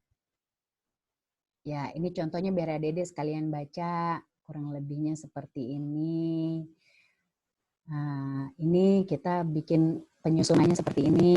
Ini dokumennya nih. Adik-adik kalau mau lihat kayak begini nih namanya. Kayak Lase ini perumusan isu PB-nya nih. Tadi yang kita sempat bahas. Nah, ini tadi saya bilang. Semuanya dalam bentuk panjang, terus Mbak Riri turun, terus aja turun. Nah, ini semua daftar panjang ditulis aja semuanya. Apa yang menjadi isu, apa yang menjadi masukan masyarakat, baik dari LSM, baik dari pada saat konsultasi publik itu harus dari stakeholder, kemudian dari pemangku kebijakan, masyarakat semua harus hadir karena kita akan menggali banyak informasi. Nah, sampai di sini tadi kita udah ngomong yang kiri adalah pengelompokannya, yang kanan udah mulai dikelompokin.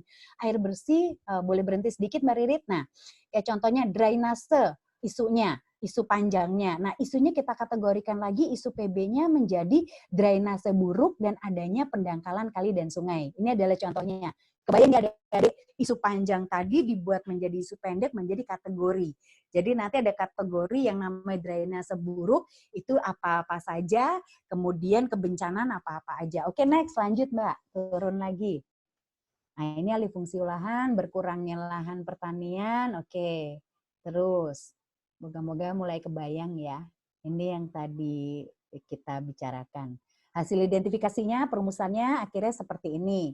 Nanti kelihatan isu berkelanjutannya. Jadi kolom-kolom yang tadi adik lihat tuh nggak usah takut ABCD-nya apa. Karena di dalam acuan, ABCD-nya tuh ada A-nya tuh apa, B-nya apa, dan angka yang harus diisi tuh ada. Nanti ada nih di bawah, saya kasih tunjuk lagi. Pangan gitu, isu pengembangan berkelanjutan, TS itu seperti artinya apa. Nah, stop Mbak Ririt. Nah, ini tadi saya bilang dari kolom itu yang kolom A tadi adalah karakteristik wilayah. Kemudian B adalah tingkat pentingnya potensi, itu menjadi kolom, ya kan? Kemudian dari hasil identifikasi itu tadi ada 11 isunya, banjir, sampah, air bersih. Oke, lanjut Kak. Nah, ini akan menjadi kolom-kolomnya. Ini tadi saya cerita, ini adalah kriteria-kriteria dan bobot yang sudah diberikan. Sehingga nanti adik-adik tinggal mengikuti dan masuknya. Ini hasil dari isu berkelanjutan, nah ada kolom A, B, C, D, E. Apa itu? Sehingga di sini bisa didapat mana yang disebut prioritas, mana yang tidak, itu di kolom kanan. Karena nanti dari pembobotannya yang disebut angka 1, nah stop Mbak Ririt. Nah, ini tidak berpengaruh. Ya kan? Ini tadi ada yang tidak berpengaruh. Ada ini angka yang disebut prioritas berapa, itu yang tidak prioritas berapa, itu akan ketahuan dari bobot. Oke, lanjut. Jadi adik-adik nggak usah khawatir karena sebetulnya semuanya sudah ada dari acuannya, sudah ada juga aturan-aturan pengisiannya. Hanya isu PB-nya yang harus adik-adik gali lebih banyak. Nah, ini terhadap dampak lingkungan. Nah, kalau kita lihat, nah kanan itu ada signifikan, ada yang tidak signifikan. Ini yang nanti akan diturunkan lagi, ini ada yang menjadi perlu atau tidaknya perlu dikaji secara kajian lingkungan hidupnya. Nah, ini nanti Adik-adik lihat nih jaringan yang di kiri, ini adalah program yang tadi sudah Adik panjangkan, kemudian dipendekin identifikasinya masuk ke sini, berdasarkan data kolom ini, parameternya apa-apa aja, dan itu sampai dapat muatannya. Nah, kebayang ya, kurang lebihnya kayak begitu nih, muatan itunya seperti apa. Ini ada isu prioritasnya, nanti kapan-kapan ada kesempatan bisa workshop, kita akan belajar cara ngisinya. Ini sama dengan kalau kita mengisi identifikasi dampak lingkungan untuk ISO 14000. Nah, ini kita akan identifikasi semua, hanya disamakan persepsinya. Jadi pada saat dilakukan audit sama, kalau namanya satu strateginya strategis ya angkanya sekian, kalau tidak ya seberapa, itu harus disamakan persepsi. Itulah disebut dengan perlu adanya dari konsultasi publik tadi. Nah, ini peta DDT nanti akan keluar. Jadi nanti setelah ini nanti saya tunjukkan beberapa contoh peta untuk bisa menentukan DDT-nya, ekosistemnya, dan sebagainya. Nah, ini kurang lebihnya seperti ini. Jadi ada peta rawan bencananya seperti apa, nanti bisa dibaca dari contoh kita bikin simulasi dari peta yang saya mau tunjukkan nanti. Oke, itu contoh-contohnya, jadi bisa dilihat.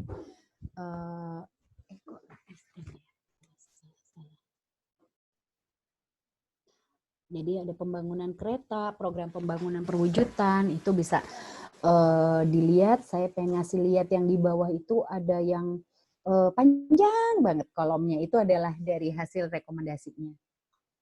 Oke, terus ini kita bahas juga bagaimana dengan pembangunan terminal. Jadi kita mengidentifikasikannya dari semuanya tentang karakteristik lingkungannya, kita kondisikan semuanya di situ. Potensinya seperti apa? Nah, ini nanti peta-peta yang akan keluar seperti ini. Itu oke, next. Kita kajian muatan kebijakan. Jadi memang nanti tetap walaupun dalam kajian lingkungan hidup strategis, kami dari orang lingkungan tidak hanya membahas dari isu PB-nya saja, tapi kami menggunakan dasar-dasar ini kayak daya dukung dan daya tampung air, kemudian sampah segala macamnya kami menggunakan data dan kami juga akan menggunakan peta. Sehingga di sini kadang-kadang kalau teman-teman udah biasa di project, di mana bagian teman, di mana bagian kita, kadang kami akan mengambil data yang dibuat teman, tapi mungkin teman-teman dari PWK ini tidak sedetail seperti kita, tapi data primernya kita ambil untuk kita membuat data sekunder dan kita menjadi lebih memperluas lagi. Nah, ini perumusan alternatifnya, ini udah sampai perumusan alternatifnya, contohnya perwujudan pengembangan jalan tol, kemudian sampai pembangunannya dilanjutkan atau enggak, ini adalah rekomendasi. Oke, kurang lebih sudah kebayang ya adik-adik ya, moga-moga ya itu dokumentasinya. Oke, monggo Mbak Ririt nanti bisa ditutup lagi. Nah, itu rekomendasinya. Kalau masih penasaran sampai ke bawah tuh.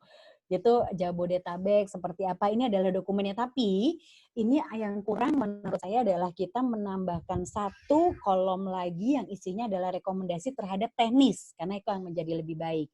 Kayak misalnya contohnya boleh dibangun ada jalan tol, tapi pengendalian lingkungannya apa?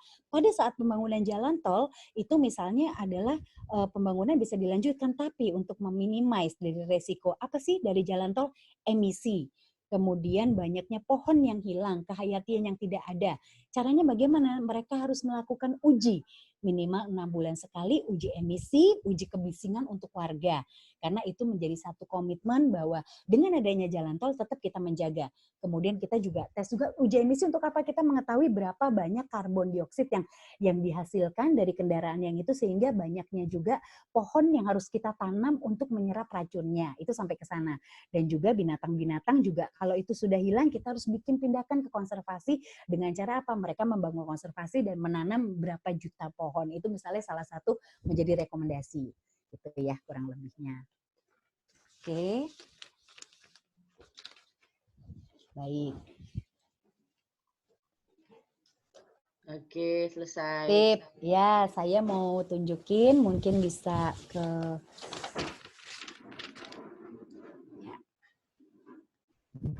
ya ini kelihatankah saya ngelihat? Jadi tadi 6 muatan tadi kita akan melihatnya di sini, kita akan membuat adalah kita mengidentifikasikan data yang ada. Ini kalau merah adalah rendah petanya, kalau kuning adalah sedang, kalau ini adalah tinggi yang berhubungan dengan jasa ekosistem penyediaan pangan. Kemudian kita tempel nih daerah lokasinya, nanti akan kelihatan mana yang masih tinggi, mana yang masih rendah. Ini adalah menghitung, tadi saya bilang yang salah satunya 6 muatan untuk lebih mendetailkan dan bagaimana kita lebih tahu terhadap dari perlu atau tidaknya kajian lingkungan hidup untuk dibuat, ataupun perlu atau tidaknya pembangunan itu akan berjalan. Ini contohnya lagi. Ini tingkat ke hati, kita tinggal ganti kalau tingkat ke hatinya juga seperti ini. Jadi tinggal bisa dilihat nanti contohnya itu nanti. Jadi memang hal-hal seperti ini pasti adik-adik udah sangat terbiasa karena di PWK, tapi kami pun dari lingkungan melakukannya dengan cara ini.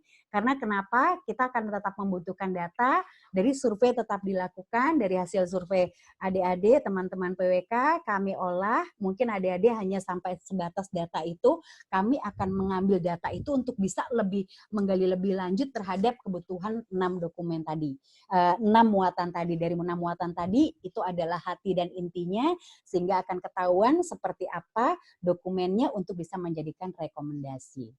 Pasti udah ngantuk kan ya? Nah, udah ngantuk, ini ceritanya adalah lebih banyak cerita, peraturan, tata cara, sehingga akhirnya jadi memang seperti textbook banget, tapi moga-moga bisa menjadi gambaran, dan mulai bersikap untuk kita pun bisa menjaga dari lingkungan kita, dari hal yang kecil, karena hal kecil yang kita lakukan dengan menjaga sampah pun tidak usah menjadi seorang ahli tata kota, tidak usah menjadi seorang ahli lingkungan. Kita dengan menjaga kualitas lingkungan, kita menjaga hidup kita menjadi go green lifestyle, kita akan menjadi perwujudan sebagai pembela dari lingkungan untuk menjaga bumi. Dan yang pasti itu bisa dilakukan sebelum menjadi konsultan dari tata rencana kota, lakukan pada diri Anda sendiri. Kalau bukan sekarang, kapan lagi? Kalau bukan kamu, siapa lagi? Ya. Monggo Mbak Iin, matur nuwun, ya, salam lestari ya, yang pasti. Udah pada ngantuk kelihatannya, monggo. Saya kembalikan ke Mbak moderator kita. Unmute. Oke, terima kasih atas penjelasan yang cukup maraton. Karena memang kalau kita lihat, kalau kita ngomong KLHS itu sebetulnya dibagi beberapa part. Karena analisisnya ada 11 analisis di dalam KLHS. Lalu apa itu KRP, DDT, jasa ekosistem, risikonya bagaimana, lalu bagaimana menghitung dampaknya. Nah, itu kayaknya memang kalau kita ikut pelatihan di breakdown di dalam beberapa kali pertemuan. Nah, ini minimal kita tahu dulu. Minimal itu di dalam dokumen perencanaan yang kita hasilkan, itu akan ada yang namanya dokumen KLHS. Jadi KLHS ini memang tadi sudah dijelaskan akan mendampingi semua dokumen perencanaan. Jadi sekarang wajib ada KLHS-nya. RPJMD pun, rencana pembangunan jangka menengah punyanya daerah, itu pun juga ada KLHS-nya sekarang. Jadi agar setiap pembangunan atau rencana pembangunan yang akan kita lakukan nanti sudah terhitung dampak lingkungan yang akan terjadi. Intinya seperti itu. Nah, untuk mempersingkat waktu, karena ini udah jam 11.32, kayaknya harus ada yang bertanya. Saya lihat di kolom chat itu belum ada yang raise hand, belum ada. Lalu yang bertanya pun juga belum ada. Jadi kalau yang bertanya tidak ada, terpaksa nanti saya yang akan mengabsen, memanggil siapa yang akan bertanya. Halo. Ayo, mau tanya atau saya yang tunjuk? Nggak ada yang bertanya? Nggak ada yang bertanya, nanti saya tanya loh. Terima kasih, Bu. Namanya? Data Pati J2, NIM 182473. 18? 24073. 24073. Oke, silakan. Ya, mungkin yang sudah dijelaskan kurang lebih itu kulit-kulitnya mengenai KLHS.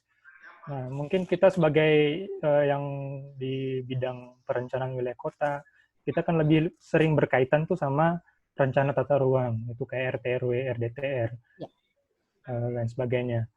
Nah, kan KLHS ini sekarang perlu dikeluarkan untuk mendampingi rencana tata ruang.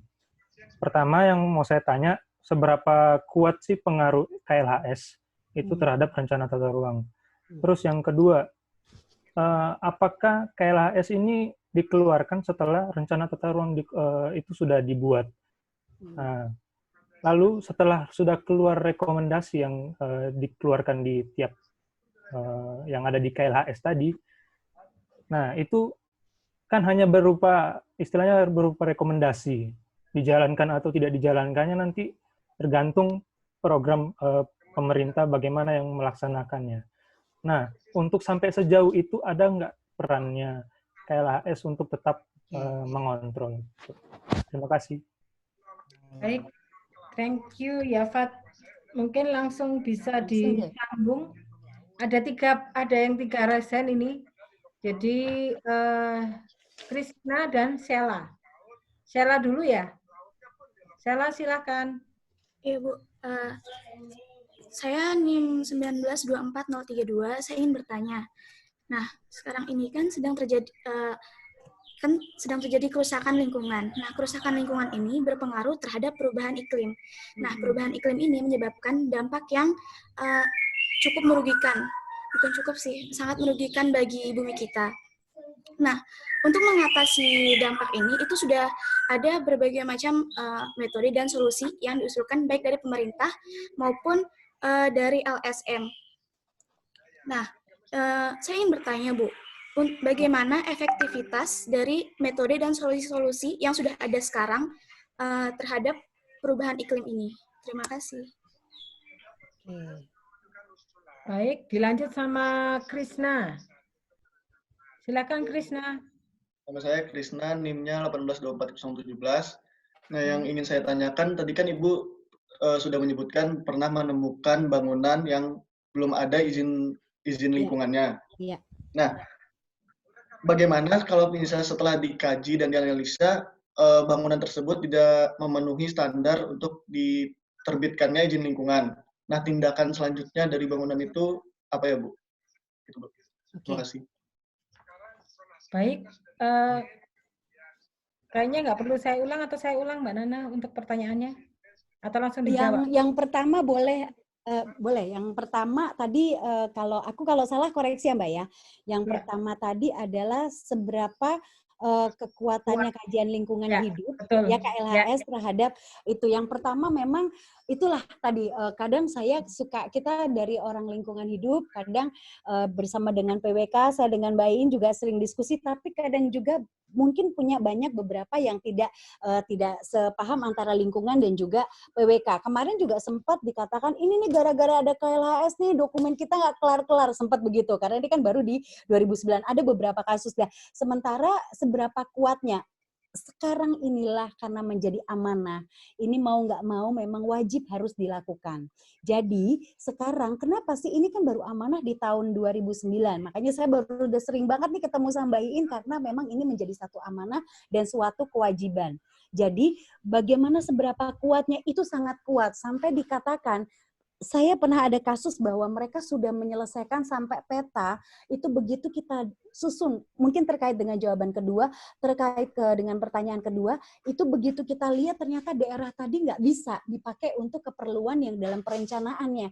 Akhirnya mau nggak mau mereka merubah peta. Yang harusnya proyeknya cuma sampai 3 bulan, karena ada perubahan peta, bolak-balik harus dilakukan. Itu mungkin nanti dari Ibu Maria juga lebih banyak cerita. Pada saat pelaksanaan teknisnya, ini memang harusnya begitu RDTR keluar dokumennya sejalan dengan kajian lingkungan hidup strategis, ini harusnya sejalan. Yang di sini membuat dokumen, kami juga membuat dokumen selama programnya sudah keluar, isu sudah ada, sehingga tinggal mensinergikan saja. Itu jadi memang akhirnya harusnya ini menjadi satu. Yang pertama adalah kekuatan memang wajib harus dilakukan karena ini yang menjadi validasi. Yang akan membedakan adalah kualitas dari dokumen itu sendiri. Kalau akhirnya dokumennya memang hanya asal-asalan, beberapa yang hanya dibuat asal karena dulu masih barang baru sehingga tidak susah, sehingga ini juga menjadi salah satu penjaminan juga. Tapi memang sudah akan menjadi keharusan dan sudah menjadi kewajiban bahwa mau nggak mau ini memang harus dilakukan dan menjadi dasar untuk bisa berlanjut atau tidak. Kemudian itu yang pertanyaan pertama dan yang kedua. Kurang lebih itu ya tadi ya? Betul ya Mbak In ya? Betul ya, seberapa kekuatannya dari dokumen kajian lingkungan, kemudian yang mana sih sebetulnya yang duluan dokumen RDTR atau dokumen KLHS dulu ya kan? Jadi memang ini harus sejalan karena kalau tidak ada validasinya juga ini RDTR tidak berjalan sehingga semuanya harus sinergi. Akhirnya memang pada saat kita pelaksanaan memang pasti akan banyak keterkaitan dan juga pasti akan ada friksi karena itu tadi gara-gara KLHS sih ini gara-gara DTR sih ini gini-gini, jadi itu pasti akan selalu sejalan dan senada, tidak bisa terpisahkan lagi sekarang dari planologi bekerja PWK bersama dengan lingkungan dan lingkungan dengan bidang yang lain pun akhirnya akan menjadi salah satu penguat dan dasar untuk dalam pembangunan, kurang lebihnya seperti itu. Betul ya Mbak In, sudah semua jawab ya yang nomor 1 ya? Tinggal, ya betul. Nah, perubahan iklim, masalah perubahan iklim dengan metode dan solusi yang terhadap perubahan. Ini sudah pasti namanya suatu perubahan. Sama seperti kita bicara COVID, ya kan? Kita tidak pernah memprediksi akan adanya bencana. Kita tidak pernah tahu kapan bencana akan datang, tapi kita bisa mengendalikan kalau bencana itu datang dengan cara kita harus mengendalikan. Kita tahu daerah itu akan ada potensi longsor. Kita harus melakukan apa? Itu kita bisa melakukan pengendalian. Kita bisa lakukan. Nah, sementara bagaimana dengan metode yang ada sekarang terhadap perubahan? Sudah pasti setiap perubahan akan lebih cepat dan itu pasti akan terjadi. Metode akan mengikuti begitu terjadi ada perubahan iklim, ya kan? Jadi setiap itu pasti akan dikatakan seberapa efektifnya, pasti akan ada efektifnya tapi tidak berjalan dengan baik. Karena apa yang membuat baru semuanya tidak mudah, tapi kalau kita sudah memprediksi bahwa tahun ini akan terjadi perubahan iklim, itu harusnya sudah diidentifikasi dan sudah dilakukan pengendalian dan perencanaan. Itu pun metodenya sebetulnya kalau ngomongin iklim berulang kok. Sekian lama tidak ada mempunyai iklim yang baru. Tidak ada itu yang baru. Hanya akan berulang secara siklus. Sehingga sebenarnya kita akan tahu kondisinya seperti apa yang akan terjadi. Oh, seperti 5 tahun. Kita mencoba belajar dari 5 tahun dari apa yang sudah ada metodenya ditambahkan dengan yang akan dengan teknologi-teknologi baru yang untuk mengendalikannya. Itu kurang lebihnya. Kemudian yang ketiga adalah pernah saya ada satu daerah, jadi karena dulu itu mungkin tahun-tahun sebelumnya belum ada kalau kita mau bikin bangunan itu ada apa namanya IMB, dulu itu tidak perlu ada izin lingkungan, ya kan? Nah, sekarang wajib pada saat kita mau melakukan pembangunan harus ada izin lingkungan, kemudian baru dilakukan pembangunannya baru boleh. Nah, gimana kejadian kayak kemarin sudah ada bangunannya, tapi nggak ada izin lingkungannya. Apa yang kami lakukan? Kami biasa bantu-bantu mengurus izin. Pertama adalah kita akan mengevaluasi dari apa yang mereka lakukan. Kalau ternyata limbahnya sudah terkendali dengan baik, artinya mereka tetap boleh berlanjut. Tapi kalau tidak, pemerintah juga bukan yang algojo yang main motong saja. Mereka akan memberikan waktu. Oke, dari hasil evaluasi ternyata pengolahan limbahnya tidak baik. So, diberikan kesempatan lagi untuk melakukan perubahan. Nah, inilah komunikasi antara pemilik dari kegiatan dengan pemerintah. Jadi kadang kita nggak perlu takut kalau ada orang, kadang saya bilang sama klien, nggak usah takut kalau ada dari Dinas Lingkungan Hidup datang. Mereka datang untuk sebagai polisi dari lingkungan. Nah, kita menyampaikan saja apa permasalahannya, progresnya pun sekarang baru tahapan cari konsultan, baru setelah setahun depan baru gini, tapi tetap ada target kapan akan ada komitmen perbaikan. Jadi di saat bangunan itu sudah berdiri, kemudian ternyata limbahnya berantakan, tidak langsung akan ditutup, tapi akan ada review-review, diberikan kesempatan untuk perbaikan lingkungan hingga betul-betul kualitas lingkungannya menjadi baik. Nah, itu baru akan dikeluarkan limbahnya. Dan sekarang pun pada saat kita melakukan analisa monitoring lingkungan dari air, udara, itu bisa online langsung, bisa langsung ke GPS, langsung ke LH-nya, dilihat dalam 2-3 jam. Kalau tidak ada kondisi yang jelek, bisa langsung di-approve. Tapi kalau masih rusak, diberikan kesempatan 3 jam untuk memperbaiki dari kualitasnya. Jadi sekarang dengan adanya teknologi, sebenarnya juga Pemda ataupun pemerintah daerah ataupun dari Dinas Lingkungan Hidup juga bukan algojo, karena mereka banyak bisa berdiskusi dengan kita tentang banyak hal terkait dengan action yang akan kita lakukan untuk perbaikan lingkungan. Kurang lebihnya begitu. Masih ada yang kurang, Bayin? Sudah. Oke. Ya. Ada pertanyaan lagi? Kayaknya udah nggak ada yang resen lagi. Nggak ada pertanyaan lagi. Cuma saya ini penasaran satu. Kayaknya tadi ada Arif Ali Samroni 1924051. Arif? Soalnya Ya. di sini. Kenapa kameramu off? Kamu tanya dulu. Kenapa? Sudah, Bu. Kameramu off. Sudah mulai tadi nyala, Bu. Oh, tak lihat kok off di sini. Oh, Arya Dito. 1924071. Oh, kamu double ya? Kamu double kah? Ada Arya Dito pakai gambar presiden kah itu? Oh iya. Satu, ya. Iya, double. Itu Ada double dua, ya? Bu. Satu HP, satu komputer. Oke. Ya. Saya satu mau. Saya lihat yang kameranya off soalnya. Yang kameranya off. Kalau rekan Anda 1924080 ada enggak? Anda rekan Anda? No sound, no video. Janjian bobo. Saya rekan Anda 1924080. Kalau nggak bisa keluar sekarang, saya hitung 3 kali. Ikut sesi 2. Kalau sesi 2 masih tetap off kamera, off suara, kalau dipanggil nggak ada, saya dengan berat hati tidak bisa mendapatkan sertifikat di kegiatan yang ini ya. Yang off, tadi sudah diingatkan, meskipun kalian sambil ngantuk, sambil tidur-tidur, sambil makan, sambil yang nggak puasa, nah, nggak apa-apa sih, tapi minimal kita tahu kalian ada dan kalian mengikuti itu. Makanya saya panggil yang off ini tadi, nggak ada ya? Rekan Anda? Nggak ada? Ada. Oke. Berarti yang rekan Anda 1924080. Oke. Ya udah. Oke, kalau gitu sudah tidak ada pertanyaan lagi, saya anggap minimal kalian sudah mengerti apa yang dimaksud dengan dokumen KLHS. Nanti mungkin setelah sesi kedua akan saya share materi yang disampaikan oleh Mbak Nana di grup kuliah, sehingga kalian minimal tahu apa yang harus dikerjakan dengan kalau nanti ada dokumen KLHS. Kira-kira demikian acara kuliah tamu dari Ibu Clara Nana. Lalu mungkin Pak Agung mau menutup.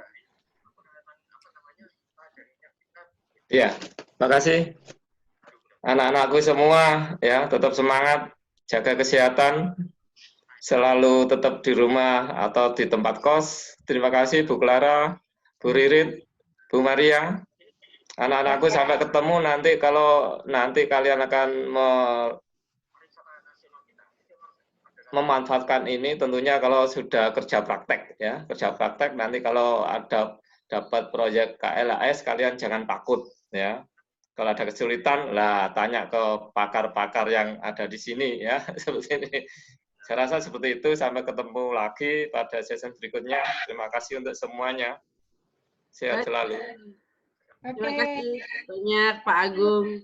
Makasih Bu Maria. Kita ketemu lagi nanti di batch 2 jam 1, Pak Agung dan Bu Maria. Nanti saya undang dengan room Zoom yang baru. Ibu Nana juga. Terima kasih teman-teman.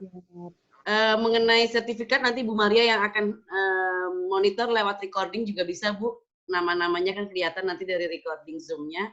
Jadi nanti saya kirimkan recording Zoom-nya ke Bu Maria untuk dilanjut dengan sertifikatnya ya Bu ya. Ya, Ya. oke. Nanti tempat saya pindah di kampus nanti. Habis ini berangkat ke kampus saya. Ya, Oh, mantap. udah lagi jam 1 ya Pak Agung. Ya. Oke, saya end meetingnya hari ini. Terima kasih banyak semuanya. Sampai ketemu kembali.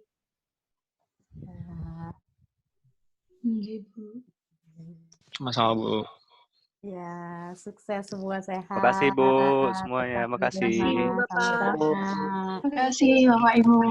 Stay healthy. Di rumah saja. Di kos saja, Bu. Oh, di Di kos saja ya.